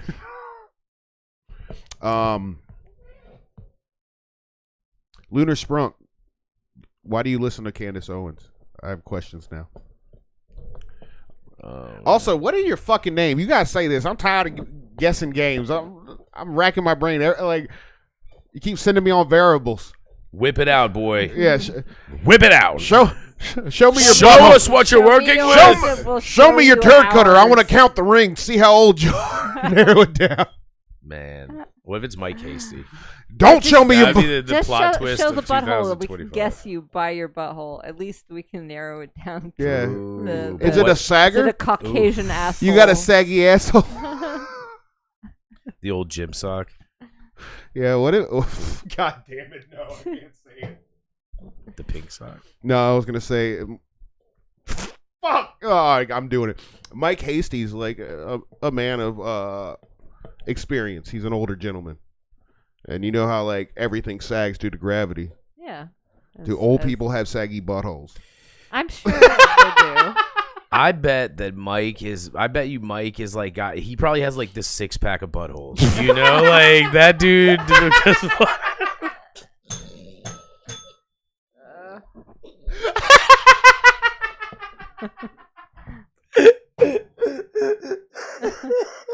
He just flexes that shit.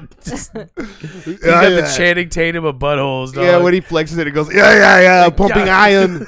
It all bubbles out like an Mike- ab. Like do-do-do-do. He's got such good Karma Sutra, like that he can flex. He's figured out how to flex each ridge of his butthole individually to a point that they've become defined. Oh my You god! can make them like pulsate like pecs. I've just been telling nothing but dick and butt jokes for like 3 days straight, and Shannon's like, all you've talked about is dick and butts, and I'm like, they're fucking hilarious, all right? Like, whatever, dicks and butts, everybody. Star of the Valley, butthole. Asian Godfather said, the old chocolate starfish. While Lunar Sprunk said, nah, it's leaking hot dog flavored water. Limp That was Bizkit a joke. great. That was Limp Bizkit joke. That was good. So Lunar Sprunk has said, at Helltown Radio, shout out your boy, Fam Joels. This ain't Fam Joels, is it? I think it might be. Brendan? If it's Brendan, I'm going to be furious right now.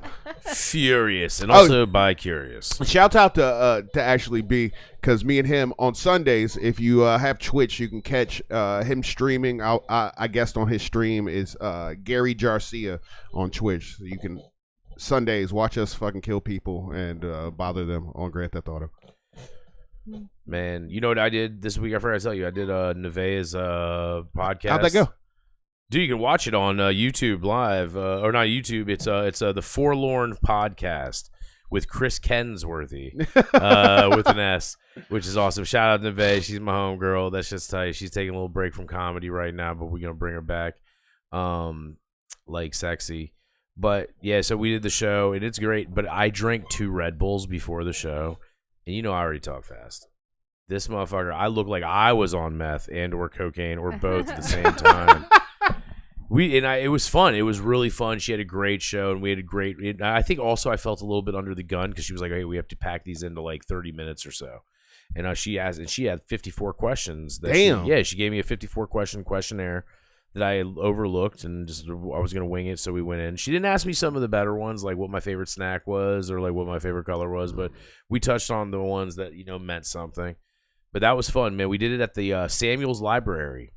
Shouts out Samuel's Library and fuck the board of supervisors. Well, leave libraries alone. There's some of them that are trying to like. There's one lady on there that's been very vocal. I don't know her name. But there is one lady on there that used to homeschool her kids, and fuck that lady. Well, here's my deal, man, and I'm just gonna tell you that personally, I was outraged.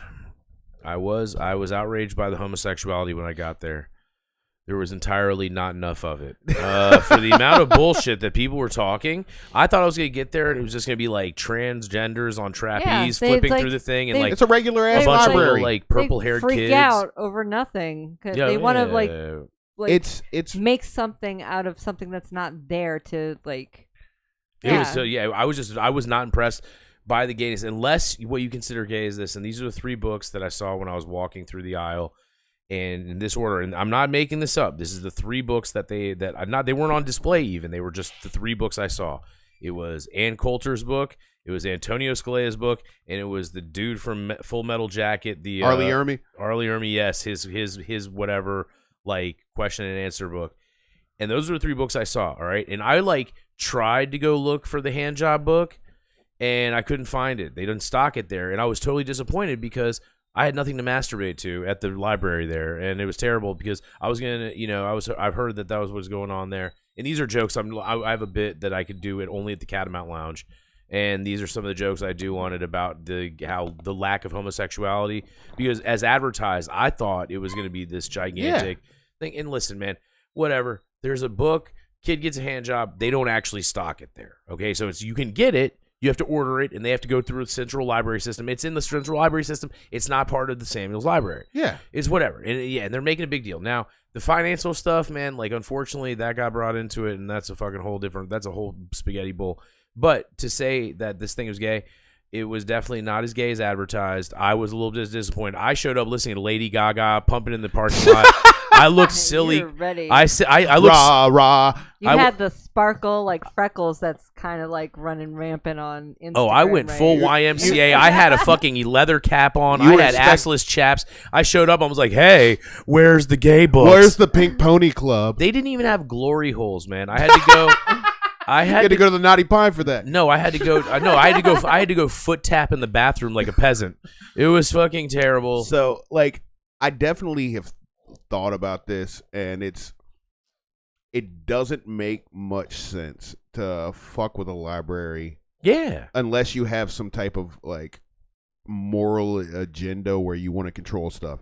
Yeah. But even then, it is each parent's job to parent their own fucking kid. So if you are that lazy of a person that you want to that you devote your energy to fucking with the library, their funding or whatever, instead of parenting your own fucking kid and being like, yo, don't look at those books. And if you catch them, you deal with the repercussions. It isn't society's job. What if I don't mind my kid reading that book? Fuck you. He's going to read it. You can fuck off. Watch your own kid. Don't watch mine. Watch yours. Raise your fucking kids. Right. Like, thank you. It's so fucking easy. It's so hard for people to understand that, though. Like, well, they expect the whole village to watch their kid. Fuck your kid. Lazy. Here's my thing. I have never been to that library before. It was the first time I'd stepped foot in a public library in probably 2 decades. It was impressive. It was very impressive. It was very well decorated. It was very well stocked. It had a variety. They had amenities for people. There were people in there that were studying. There were people in there that were just getting books. They had DVDs. They have comic books. They have all sorts of awesomeness, right? If that's the way that the homos are running things, let those homos cook, man. Leave them alone. Leave these people alone. Let them do their thing. And, like, you know what? Hey, figure out the finances stuff, fine, whatever. But just, you don't need to, like, let's leave. I think we should leave good enough alone. I think this is one of those things that this is just, there's so much bigger stuff going on, and there's so much going on, and we can get on a whole bunch of different tangents in the world right now that's divisive. And this is a time where we really, especially as a small mountain town community, should be more communicative, and I think that's a word. We need to be more communicative, and we need to be more understanding of each other. And we need to be able to have a conversation. It doesn't always have to be a confrontation, right? And it just have these fucking things normally, man. And I'm so pumped up about it because I went in there and I was so impressed by the operation. It was just, again, I was just outraged. I was outraged at the lack of gayness. I showed up, Lady Gaga pumping in the car, assless chaps on. I headed straight to I heard that they kept the adult fantasy fiction by the Dr. Seuss books. Also false. That's a joke. But the it was definitely way less gay than advertised. I saw my friend that was working there, and she was there, and I rolled up, and I was like, I'm just appalled. She's like, why? I was like, just the gayness of this place. She was like, oh my god, what? I was like, yeah, there's not enough of it. What the fuck, man? Like, and I'm not even like, I'm not like a gay, like I'm pretty neutral about it. Like, I just treat people all the same. You know, I'm just a weirdo. Everybody's a weirdo to me. I'm a weirdo to everybody. And so I don't either champion nor fucking, you know, or shun it. But like, yo, dude, that shit was just like, what? Like, dude, it was just like, in my opinion, as a very middle of the road person, it swayed me onto the side of leave them people, let them homos cook. Let them be. If you don't like the Penguin book, don't get the Penguin book. Yeah, you don't like the hand job. seriously. You don't like the hand job book. Don't order it. Yeah, don't Yeah. fucking read it, Watch you your own assholes. motherfucking kids. And then So- also shout out to, they have a cool ass little podcast booth in there. Ooh. Yeah, and you get to go in there and do that, man. We could actually, that'd be fun if we did a Helltown Radio in the Samuels booth. You don't even have to bring any equipment, dude. We have That'd be cool. yeah, dog. But it was super cool and good. So good work to everybody that's at Samuels. Take it easy, people that are trying to throw monkey wrenches into things for the mere sake of morality, quote unquote. Yeah, come on. And just everybody, let's be cool, man. Let's, as Bill S. Preston Esquire and Ted Theodore Logan, the great one, said, be excellent to each other. Oh, well, I'm gonna be very excellent this year at Pride. Last year, Lidl's. Wait, what does that mean? All right, so like, He's like- I've got a fucking plan. So last year when we went down there, I met Lita down there for the Pride thing, and it was like, not like a huge thing, but there was a lot of people down there. That was fun. And she walks out from the alley behind Vibrisa, and if you're walking up towards Main Street, and she gets around the corner, and this big ass dually fucking comes past, Flying and a they black pass flag. right back by my ass, and right when they get near her, they yell, "Faggot!" Yeah, they called to me her. You? They called me a faggot. I looked at it, I was like, What a you're wasted, right. what a You're wasted right. use of that term. I mean, Want me really, to kiss a girl? Because I could do that for you if you want. But that doesn't work Fucking though, man. Like assholes. that's not how. but that's the not how same that word works. the same though. redneck dumb fuck kept driving around it, Yeah. like and they, fucking like, with the rolling bullhorn, coal and fucking yeah. The police there stopped him pretty Yeah. quickly. He did it maybe 2 times, and then I saw bloop bloop. And I was like, yep. So this year I'm going down in some fucking acid wash booty shorts and maybe even a halter top. I haven't decided yet, but I'm gonna be fabulous. I'm And- I'm to proud of you for wear that, the George. Hoochie That's Daddy that's a outfit. pretty extravagant way to come out of the closet. But I done broke out this bitch years ago. I know. You know a who broke out the There's closet? a bull in a China. Yeah, speaking of breaking out the motherfucking closet, he didn't break out the closet, dude. He came out like fucking Jack Nicholson in The Shining, Swinging. fucking chopping through the door. He's like, "Here's Kanye sucking some dick." Like, God. So last week we talked about it, and I hadn't heard the song, and I don't think a lot of people had heard the song. And then I kept seeing memes, and they had this song on there, and I was like, "Oh, they did." That sounds like a Kanye song. They fucking went out of the way just like because of what it said. And no, it turns out that is the real song. So I'm about to play the very, very first couple bars of this song, and you're going to be shocked and amazed at what Kanye just released on the world. Hey, Meta, is energy content? No. Not that. Ignore that. Guys, what's it called? Cousin. Cousin. Guys, I have an emergency.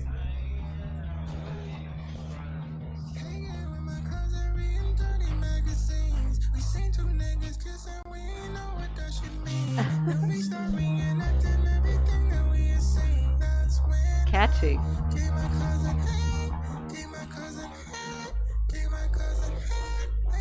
He has lost All right, so goddamn fucking.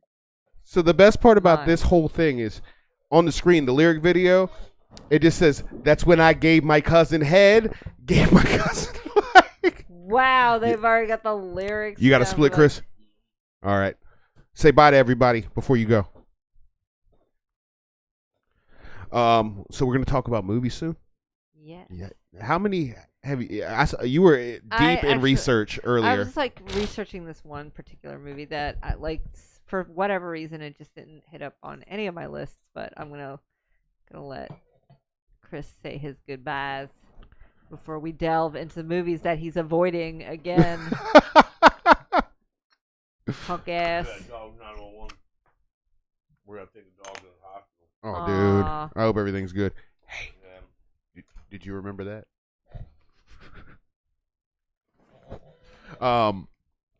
Also, freeze-dried Skittles are awesome, Mike said.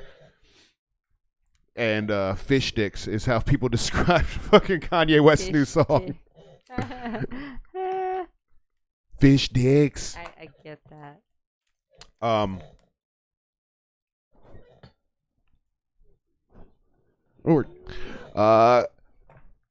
Thank you for coming, Chris. I hope everything yeah. goes well. Love you. Oh yeah, dude, this is fucking terrible. It's gonna be good. Oh yeah, I mean, Puppy will be we're okay. gonna make sure that nothing absolutely bad happens. In the meantime, The bugle call. go. Look him up, chriskcomedy.com. Catch him at Catamount. Give a hoot tomorrow night. Come on out. Gaithersburg, Maryland. Look it up.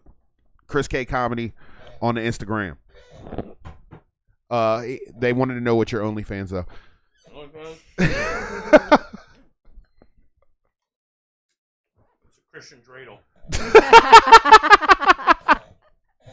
That's the type of circumcision I have. Love you, bro. All right. Later. Grab more charcuterie. There's plates in there. Bring one with you. Cute. Godspeed. Love everybody. Love you. Bye. Drive safe. Dude, so fish sticks. What if he should go back and name the song Fish Sticks. Oh, another thing happened with South Park. I was going to bring it up. The girl that plays in the newest Snow White movie, the live action one that everybody hated. I don't know if it's come out or if it's going to come out, but I guess South Park did an episode making fun of her and that thing, and apparently she got heckled at some press event, and now she's trying to get Disney to ban the episode so it never airs again. You know the last person that tried to do that? Tom Cruise. When they did the In the Closet video or episode. That's hilarious. Dude, it's terrible. More people in the chat. Somebody was saying something.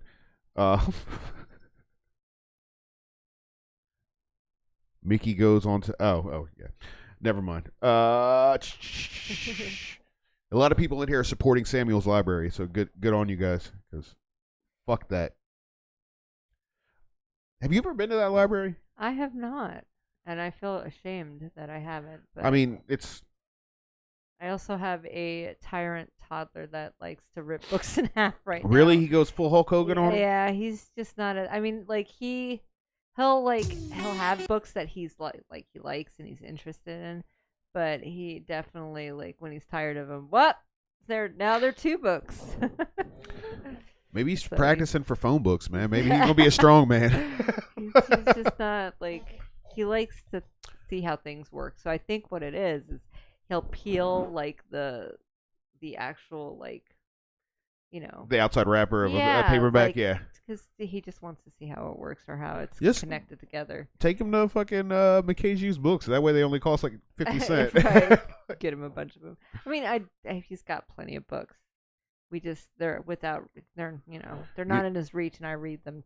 You know the creepiest thing you'll ever see? What's that? When you walk down an aisle and you're near like the fiction, and then it gets to that section where it's like romance novels, and you see like a single like dude in his mid-30s like looking through them, and you're like, yo, those are beat off hands. Like, yeah. The only person I knew that had a bunch of those was my black grandmother, man. Like her whole bookshelf was nothing but them fucking Like Harlequin, like like dudes with like they chest out. Yeah, like I didn't know what they were. I was just like, these are weird books. Why did Grandma read them? And I was like, this doesn't have pictures in it. So I never like picked one up and read like it. Our version of porn. Yeah, it's like the rippling titty, his rippling chest Penetrated her with much ferocity. until she was in her throes of passion. Some stupid shit like that. I don't know. I don't read that shit. Her liquid sex drained down his swollen member. All right. You're a prolific writer. Yay, welcome to my thing. I don't have a list, but we are going to talk about some new movies that, are coming out that I'm really excited for. There's one that I had not heard about, and it is called Weapons. Now imagine this. Imagine you wake up one beautiful morning and you go to school and you notice that one particular classroom of children, they're just gone. There's nobody there. They didn't sit in their seats. They're missing. So that's the premise of this movie. It's about a group of high school students that just inexplicably disappear. The same guy that wrote Barbarian. I don't know if you've seen this movie. It's really fucking good. It's on Max right now. I don't think it's on Prime, but I caught it, I think maybe 6 or 7 months ago with you. Yeah. And it was great. Fantastic fucking movie. I loved it. Great twist at the end. So I have Zach Krieger film. Yes. I have, and he not only did he write it, but he also directed this film. Do you know where he was film. born? No. Arlington, Virginia. Oh, get the fuck out of here. Yep. And he was actually a comedian and musician until he went to Brooklyn for the School of Visual Arts. Excellent. Yes. So this movie, I hadn't even heard of it until I was scrolling through Bloody Disgusting on Instagram, and it just happened to pop up, and I'm like, this looks interesting. And I watched the trailer, and I have so many theories of what this movie's really about. My theory is it's a serial killer that has taken these kids and has they don't come back. The whole premise of the story is they've disappeared, never to be seen again. So I think it's a psychological kind of torture device for their parents. So they definitely don't have they have the cast listing. Josh Brolin as a father of one of the missing children, Julia Garner as a teacher who finds out her class is gone, but there's a bunch of roles where they don't say who they what they play. So they are, and there's not too much for the synopsis except for they disappear at exactly 2:17 a.m. And there is one kid that didn't disappear, and I guess that's the kid doing the voiceover in the preview.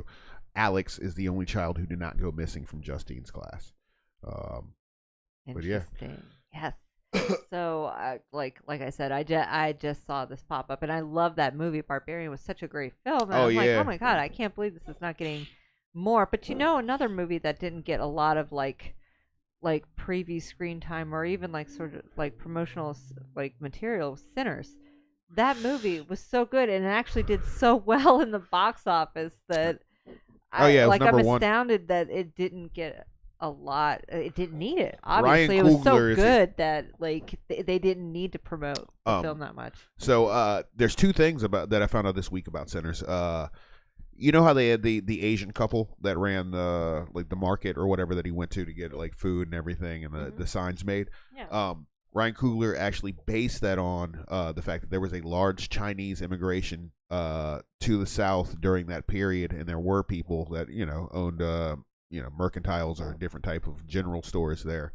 So that was kind of a cool thing that he did. There's also apparently an alternate ending that they haven't shown yet that's supposed to change the entire plot of the movie, and apparently the musical number that they end up doing where changed the plot of the movie. So I'm interested to see when the DVD comes out how it's going to be, because that's going to be very interesting to see what the movie originally was and how he changed it, made it better. But this movie Weapons is supposed to come out on August 8th of this year, so That was the same time that isn't that the same day that Jerry Garcia died, or is that the No Effects song where they got the date wrong? Oh yeah, shouts out Fam Jewels. I saw you in the chat. What up, dog? Yeah. Weapons. We watched the preview earlier. It is definitely. They don't really give you that much. Yeah, just like an angry. There's a like town hall meeting where like, where the fuck are kids at? Where these Bamas at? Because they assume that this teacher has something to do with it, or there's like something nefarious going on in the school because it happens to be one classroom. One class. Yeah. So, interesting movie. The other one that's coming out is Bring Her Back. Oh, we all yeah. knew that's going to be a good From one. It's, I'm kind of like on the fence because I finally broke down and watched their YouTube channel, Raka Raka, and I can tell you, like, it's it's interesting, but it's not like something that I would ever equate there. Like watching the movie Talk to Me, I would have never put those two together. Like, that was a check out their YouTube channel. It's called Raka Raka. It's very strange. It's more like comedy than anything. Yeah. Like it's this versus this. Like I saw a lot of that, like Marvel versus that, and it's just hokey kind of acting and shitty stunts, which they did on their own. Yeah. So like it wasn't like I would not watch their channel like out of I just think like it wasn't something that piqued my interest, but it like you wouldn't equate the movie, like especially Talk to Me. It was such a great, well written film that and it was serious. There was no no comedy aspect of it, like, or at least slapstick. Like a lot of their shorts are on YouTube. The way that I heard that they got Talk to Me, how people got interested in what, like, we're like, do you guys want to, and they were like, yeah, we got something. Was they were doing visual stuff, and taking, how like in not Grand Theft Auto, but Mortal Kombat, they'd have fatalities. Yeah. And they did some like visual shit to where like this is what would really happen to a human body if like a fatality happened to you. And they started filming those, and I guess people found those and were like, do you guys want to make a movie? Like, but they talked about all that shit on an interview I saw where they were like, yeah, we used to do all kinds of stunts with our friends. Like, they're just like regular ass dudes that like happen to be really good at making movies. So, and a lot of it, like I said, a lot of their stuff on their YouTube channels, typical YouTuber shit. Yeah, it's like hokey shit, and it's like, wow, those people but like directed this movie. That's insane. Like, I would have never put the two together. So, coincidentally, they did not write or produce this new film. They are just directing it. It's actually produced and written by somebody else, and still in the dark on what this movie is supposed to be about. I've seen like 2 or 3 trailers, and I'm still like, it's still a mystery. So supposedly this kid's like step parents' house is like a ground for some sort of like ritual that happens, that brings back dead people. So that's basically what the short version of the synopsis. Lunar Sprunk said it's something different. Ooh. It's a sequel to that Joaquin Phoenix movie, Her, where Scarlett Johansson is the AI. Bring her back. Jesus. Oh, Lunar Sprunk, you on fire. What other movies? The guy that did Nosferatu, Robert Eggers, isn't he his next movie is going to be, I guess he's going to do his own MonsterVerse because it's going to be a Wolfman based movie. So yes, he's doing Wolfman. You know what movies have sprung up, and I've seen previews for 2 different ones because it's fallen into public domain. Popeye. I've seen Popeye the Sailor Man and Popeye something else, and it's Popeye's literally Revenge. like, like it's literally like a slasher movie, but instead of being like, you just see big forearms. Like, like he's got comical like looking forearms. Yeah, I don't think they're ever like, going to I'm not probably ever going to watch that one, but yeah, I just can't. Somebody's making money because they keep making. I wonder if it's just because like somebody want to be the first person to make a Popeye horror movie. I guarantee you, with something like that. Mm-hmm. The other day, I actually sent this to you earlier. I don't know who's remaking it yet, but they're going to remake or reimagine the Reanimator. Yes. And You told me about that. the Reanimator, I did. I wasn't a fan, but you know, it wasn't one of the first Lovecraft movies that got a direct movie.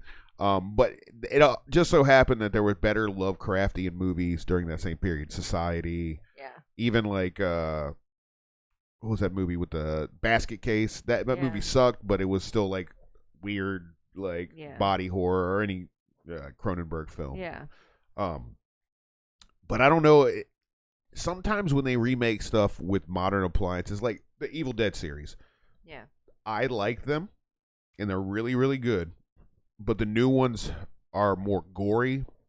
They're more serious too. They took the hokey funniness out of it. Like it's a little bit too serious.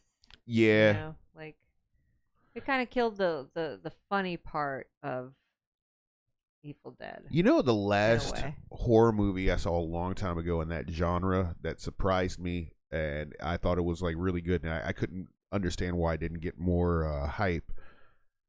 Cabin in the Woods. Yeah. The first one. That shit was fucking nuts. Like when Thor jumps on that motorcycle and thinks he's gonna jump it, and he hits that big fucking dome. That shit was nuts. Yeah. Cabin Fever was gross. He fingered a wound. Yeah. Cabin Fever is the one where they're that the little kid. Pancake. Yeah. Yeah, I think there's like 3 of those movies. I haven't seen it. Have you seen them? I've seen all of them, yeah. Are they but it's like I mean that movie was like it was good in that like it was gore but not the typical slasher. It wasn't like a person, a tangible human being that was going out killing people. It was a bacterial infection, like some sort of virus. Oh, and yeah. That's what made it cool. Like when she turns over and her teeth are showing. Yeah, it just made it more believable because that could happen. Like there could be some sort of like biological like war that happens unbeknownst to these assholes that are going camping and then you die shitting on the toilet. So yeah, I like that movie. That was pretty good. The second one was terrible. That's what I was. Second and third one were not that great, but the first one's always the cherry. Kind of remind me of Dreamcatcher too. If you've ever seen that, the Stephen King adaptation, like a story of good versus evil, or sort of. So this movie, is it reimagined? So are they just like it's a remake? It's not going to be like its own separate story. Apparently, it's not going to be based on the old movie. It's more going to be. Apparently, it's based on Herbert West, the Reanimator, and they're going to make it into a new movie. Adam Simon and Tim Metcalf, who wrote The Haunting in Connecticut, are going to be helming it with Jeffrey Lewis and Keith Previtt producing. Executive producers will be John Simmons, Roger Lewis, and Andrew Trapani, who also produced Haunting in Connecticut. They're really excited to reinvent this new this classic horror literature. So they're going to go directly from the book. They're going to try to separate it from the not make it part of the collected franchise of Reanimator movies. Okay. So it'll be more Lovecraftian. They said they're going more for the vibe of like The Void and Color Out of Space. Yes, those both. The Void movies, is like I love that movie. The Void is perfect. It's one of the such a good movie. That was such like and it should be so surprising. Like I just turned it on one day and I was like, holy fuck. And it doesn't have. It's so weird, and none of the acting is like with a lot of movies of that budget where it takes you out of the movie because like. Somebody just looks at the camera and is like everything. Like when the doctor comes in or when the girl starts turning into the tentacle monster. It's seamless, It's perfect. Great movie. Perfect. Color Out of Space also. I love that movie. Oh, yeah. When that kid and that mom get melted together. Yeah. Oh, it's gross. It's perfect. Absolutely. And I like the dialogue and so like I think there's one where they go into the woods and they see the old guy and he talks about his cat, right? Like Yeah. he's and he goes into this whole like dialogue about the universe and how everything is sort of like interconnected, and you get this kind of like sense of foreboding, like he knows that there's something wrong out there, like something's amiss in the woods. It's in the And he woods. can't quite put his finger on it. And then, of course, Yeah, there's a monster. And Lunar Sprunk said, "What about teeth?" oh, that's a good one too. I watched that the other day. I forgot. When that dude's face, when he gets his dick bit off by like, her pussy, that shit that's is. what happens. That's what you get, you fucking weirdo. Is that on your list of good for her movies? Yeah, absolutely, absolutely. He deserved that shit. Lunar Sprunk also said basketball is a fucking Lovecraftian movie. Basketball. I don't even care. I was driving around earlier and I was thinking about my top 10 movies, and a lot of them, there are horror movies in there, but a lot of them are like weird comedies from when I was growing up, and Basketball definitely is in there because it is so fucking weird. In the first 5 minutes, he's licking some old woman's vibrator. He's like, holy shit, her vibrator. And then the other dude pulls out giant drawers and he's like, I think that's her mom's. See, like I have weird movies on my like most of my list is obviously horror, but I do have one that's not, and that's I'm Gonna Get You Sucker, because like I love that movie. When she takes off her wig and then her fucking leg. Or when the guy's following her, like he's gonna like do something nefarious, and she turns around and she's like, "Crumbs." I'm like, yes, that's perfect. Dude. My name's Cherry. I love that. Oh, and some hood cinema news. All the Fridays are on streaming now, even Friday after next. So What? yeah, so get high watching. What's your favorite Friday movie? The first one, obviously. I like the first one, but the second one with Mike Epps is so fucking funny. Him and the fucking lines he has between him and Baby D are hilarious. He's like, you don't know Baby D. She be coming up to you like, host has got a new snack food coming out. It's a bad motherfucker. When you bite into it, feeling just shoot into your mouth. Mike Epps is hilarious. Oh, man. I haven't seen Teeth in years. Yeah, it's a good one. It's a good one. I've actually been watching like quite a few like old like the I would call them like pop classics. Like they're classics in that they're like older than 10 years or whatever. Jennifer's Body, that was one of them that popped up. I'm like, that's It's a great, hot fire great movie from back in the day.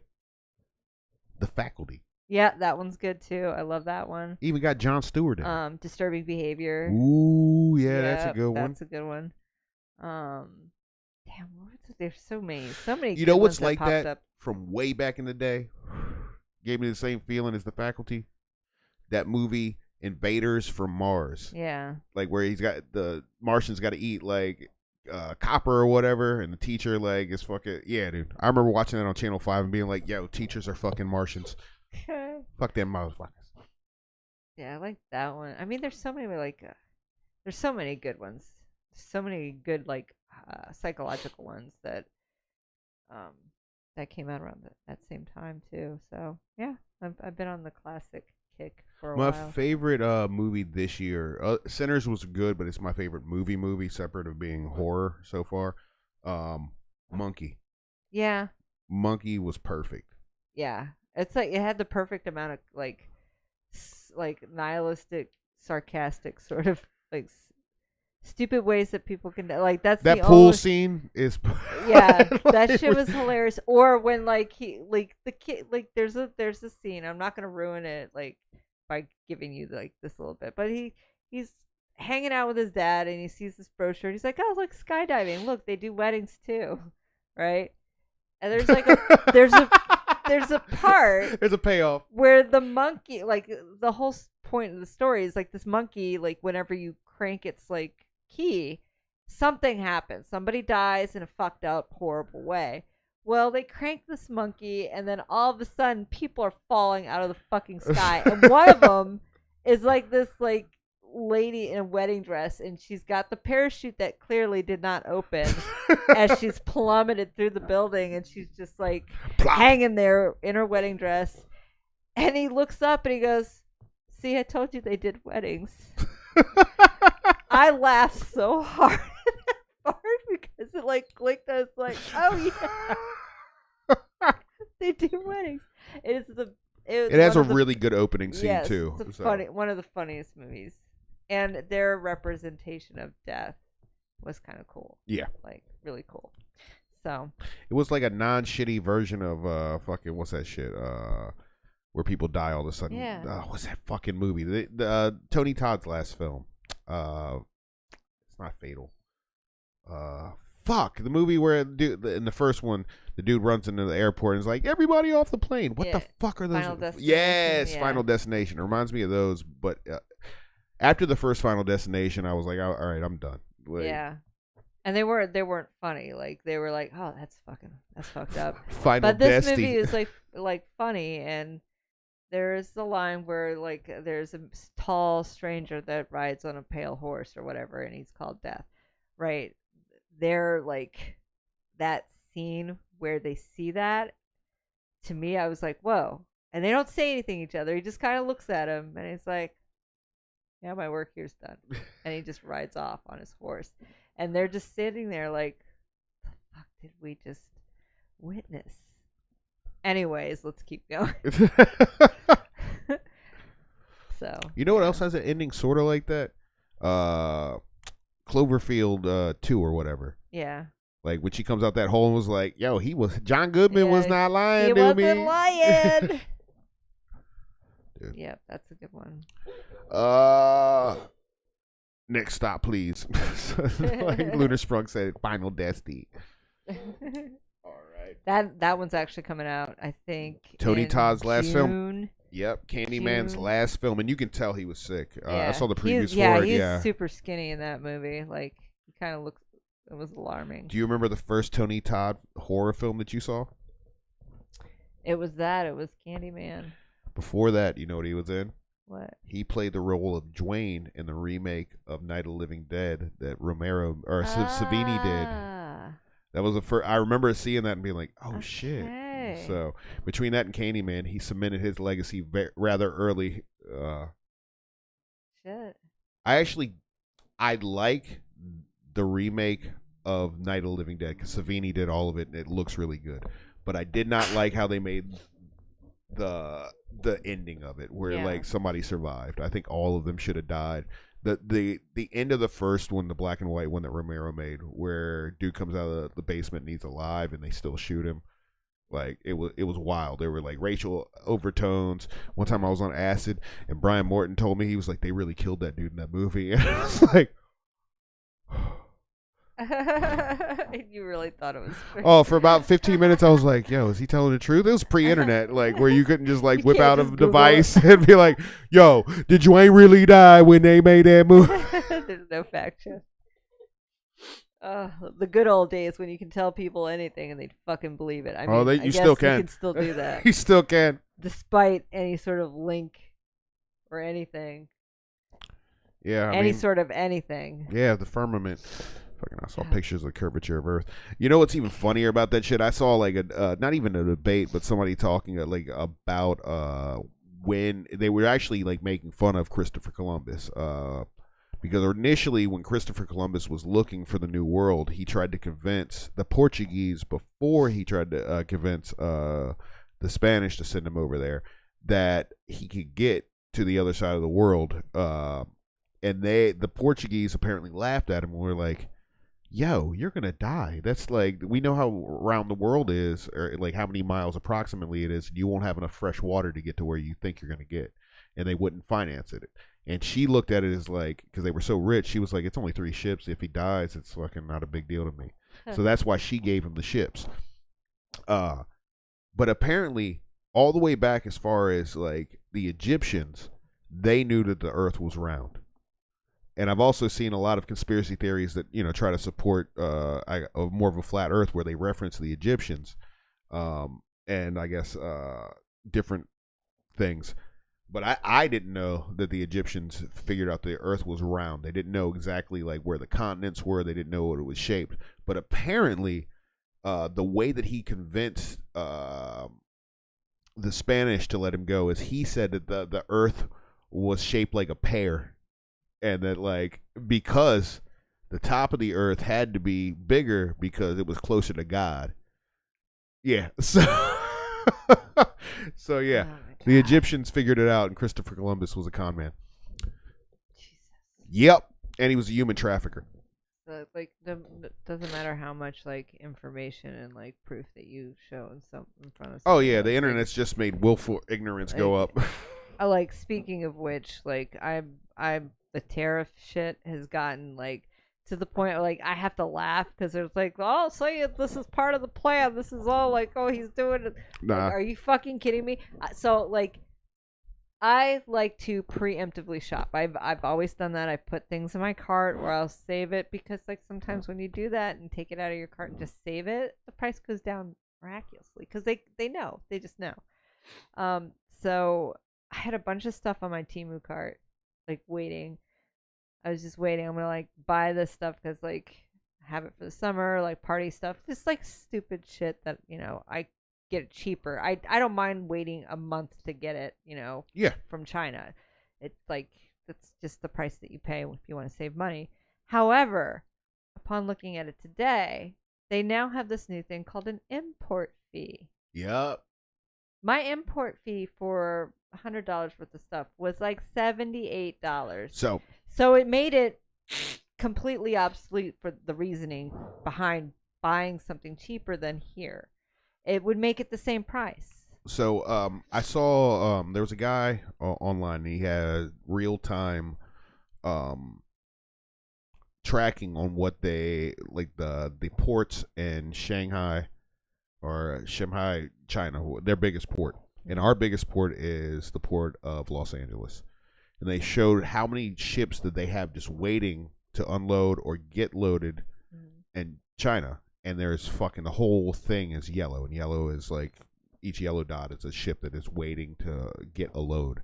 And then they showed the one in Los Angeles, and it's fucking a tenth of what it is. Yeah. So apparently There's China, Seattle too. Like it's totally. Well, empty. China's not shipping anything over because they don't want to deal with the tariffs. So they're holding everything over there. So what we're going to get is a bottleneck of cheap goods, and there's going to be no one to provide those goods because we haven't built up the manufacturing base. Right. I understand the thought process on it. Yeah, we need to like have more manufacturing here. It's the way to do it. The only way, yeah, you have There's to. There's going to be like mass shortage. No, you can tell now by going to the grocery stores. Oh, now, yeah, I don't know if barely you've anything. noticed this, but usually when you go into a grocery store or any sort of big box store, you'll have overstock on the top shelves. No they more. Always have boxes of overstock there so that they can bring it down with their forklifts once the store closes. There is none. Like I've noticed this. They get the box they in get. Quite a few stores, Martin's, Walmart, Target, all of the overstock that's usually on the top shelves, it's not there. Yeah. And it's because we're not getting that product. So be prepared for for shit to go down. Oh yeah, it's definitely getting dicey in terms of like the only way to build a manufacturing base is to take away the subsidies that we give companies that ship their jobs in terms of manufacturing. I don't want to say overseas, but to cheaper markets to undercut our labor and to pay other people subhuman wages in other countries. You have to imagine what the reason why they're shipping those jobs over. Not only is it the ability to pay people less money, like quarter of what they pay an American. They don't have to pay for health insurance. They don't have to pay for all of these things. So, to me, that is like one of the least patriotic things you can do. If you think about America, sans our political leaders. America is just like everybody at a barbecue, and most people at a barbecue just want everything. They want to be able to own a house. They want to be able to like feed their children, go to like their baseball games. Not work exorbitant hours to make money for another person without getting, when the company's doing good, making more money. Right. Because for damn sure, if the company goes down, they're doing one of two things. They're either cutting your pay rate or they're cutting your hours, which is effectively the same thing. If the economy goes down, they'll do that or they'll let you go. So in times of like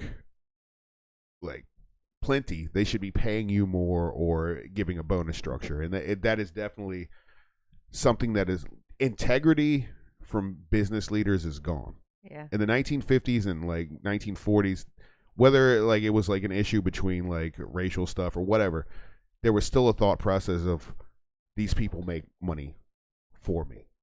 Yeah. Like, and now that seems to be gone. I don't know if it was the 80s and that all these weirdos watch Wall Street and were like, greed is good, or what's going on.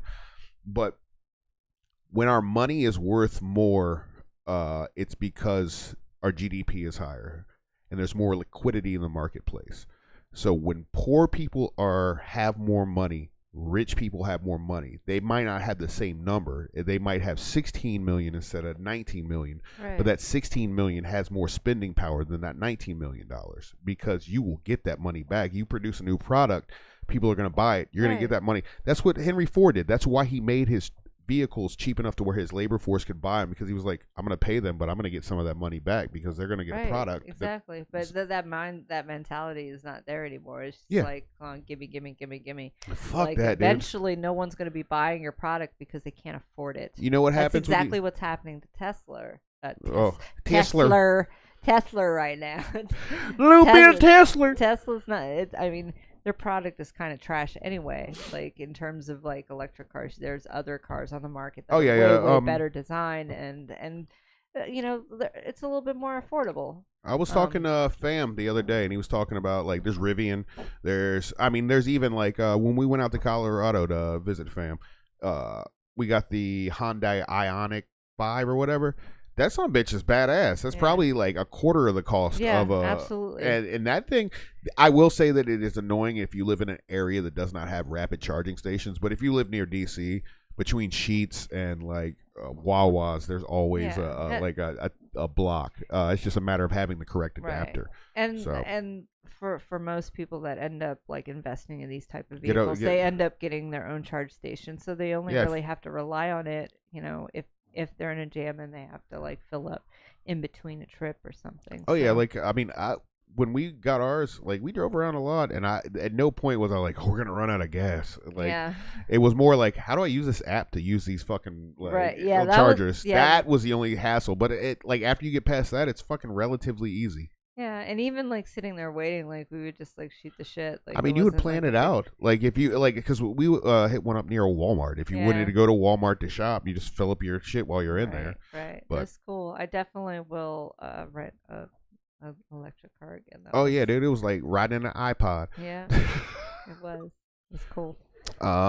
So rapidly approaching, you have something coming up. Yes, I have the art show. You guys need to come down to Front Royal. May 17th, we have the 37th annual Virginia Wine and Craft Festival.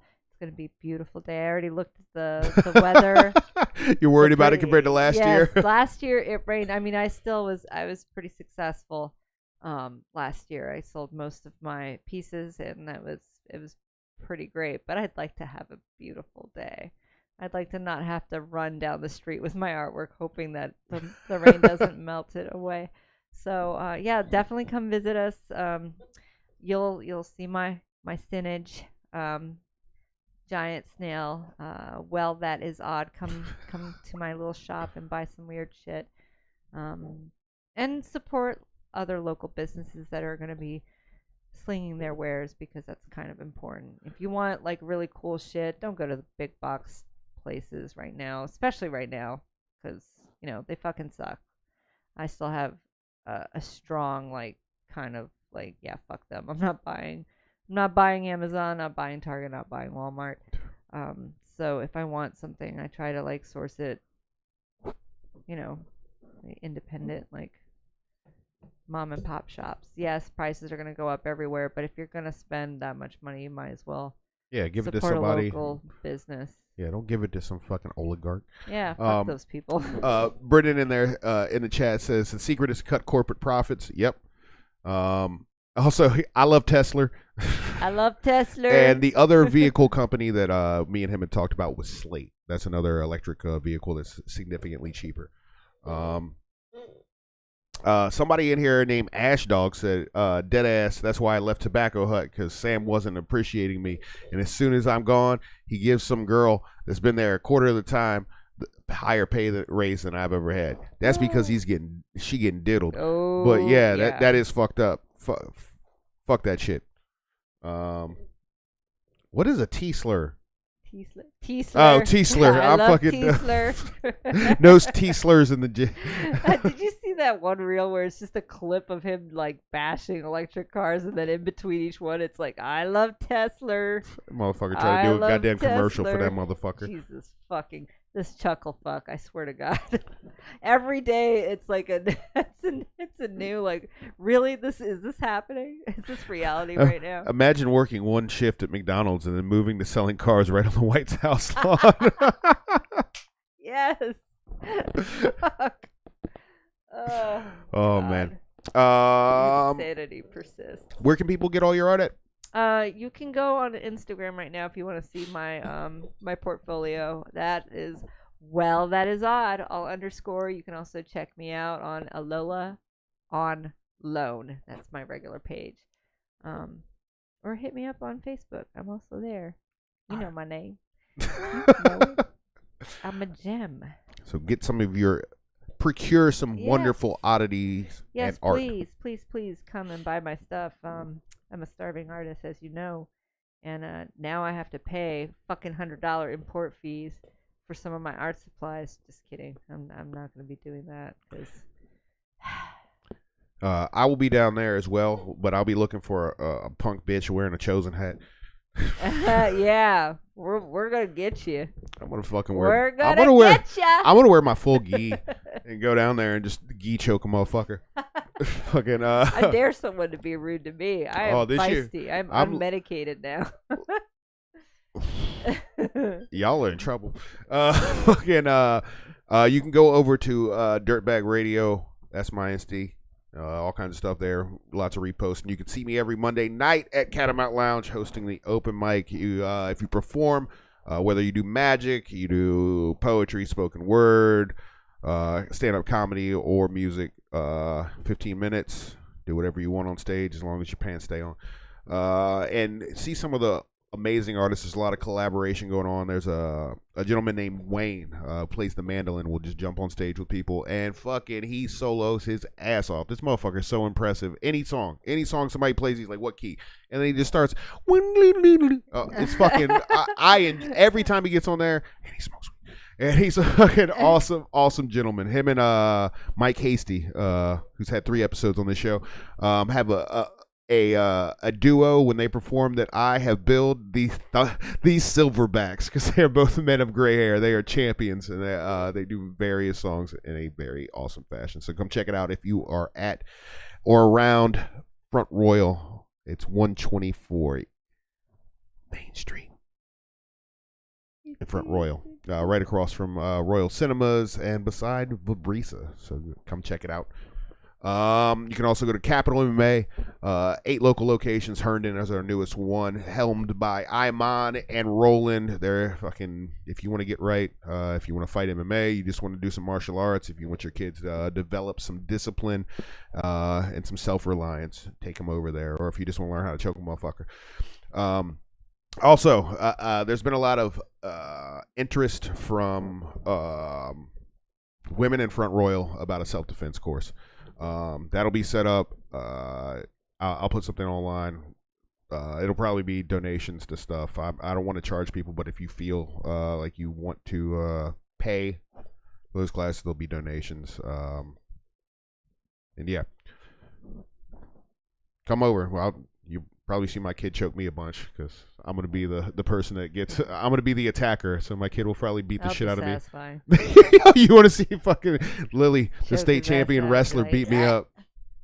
I'm dying. Also, on Sundays, you can catch me and Fam Joel's Gary Jarcia on Twitch. We'll be doing Twitch streams, primarily playing a lot of Rockstar games. So some Grand Theft Auto, some Red Dead, and us being. I gotta get back into playing. I miss it. Yeah, the new Grand Theft Auto for the XS, you can actually play it on the cloud if you have the older system. And it's they've added a few things, so you'll see some surprises like animals in the game now. I mean, I have the new system. I just get on there and play it. There's sharks in the haven't water, played it in a man. while. I stabbed an orca the other day. So get at me on there, and of course Helltown Radio on all the socials. Subscribe on YouTube, smash that like button or whatever these kids say, and Spotify. Just subscribe; it'll come automatically whenever we're done. And enjoy yourselves. So, like we say every week, it's your week. Suplex it.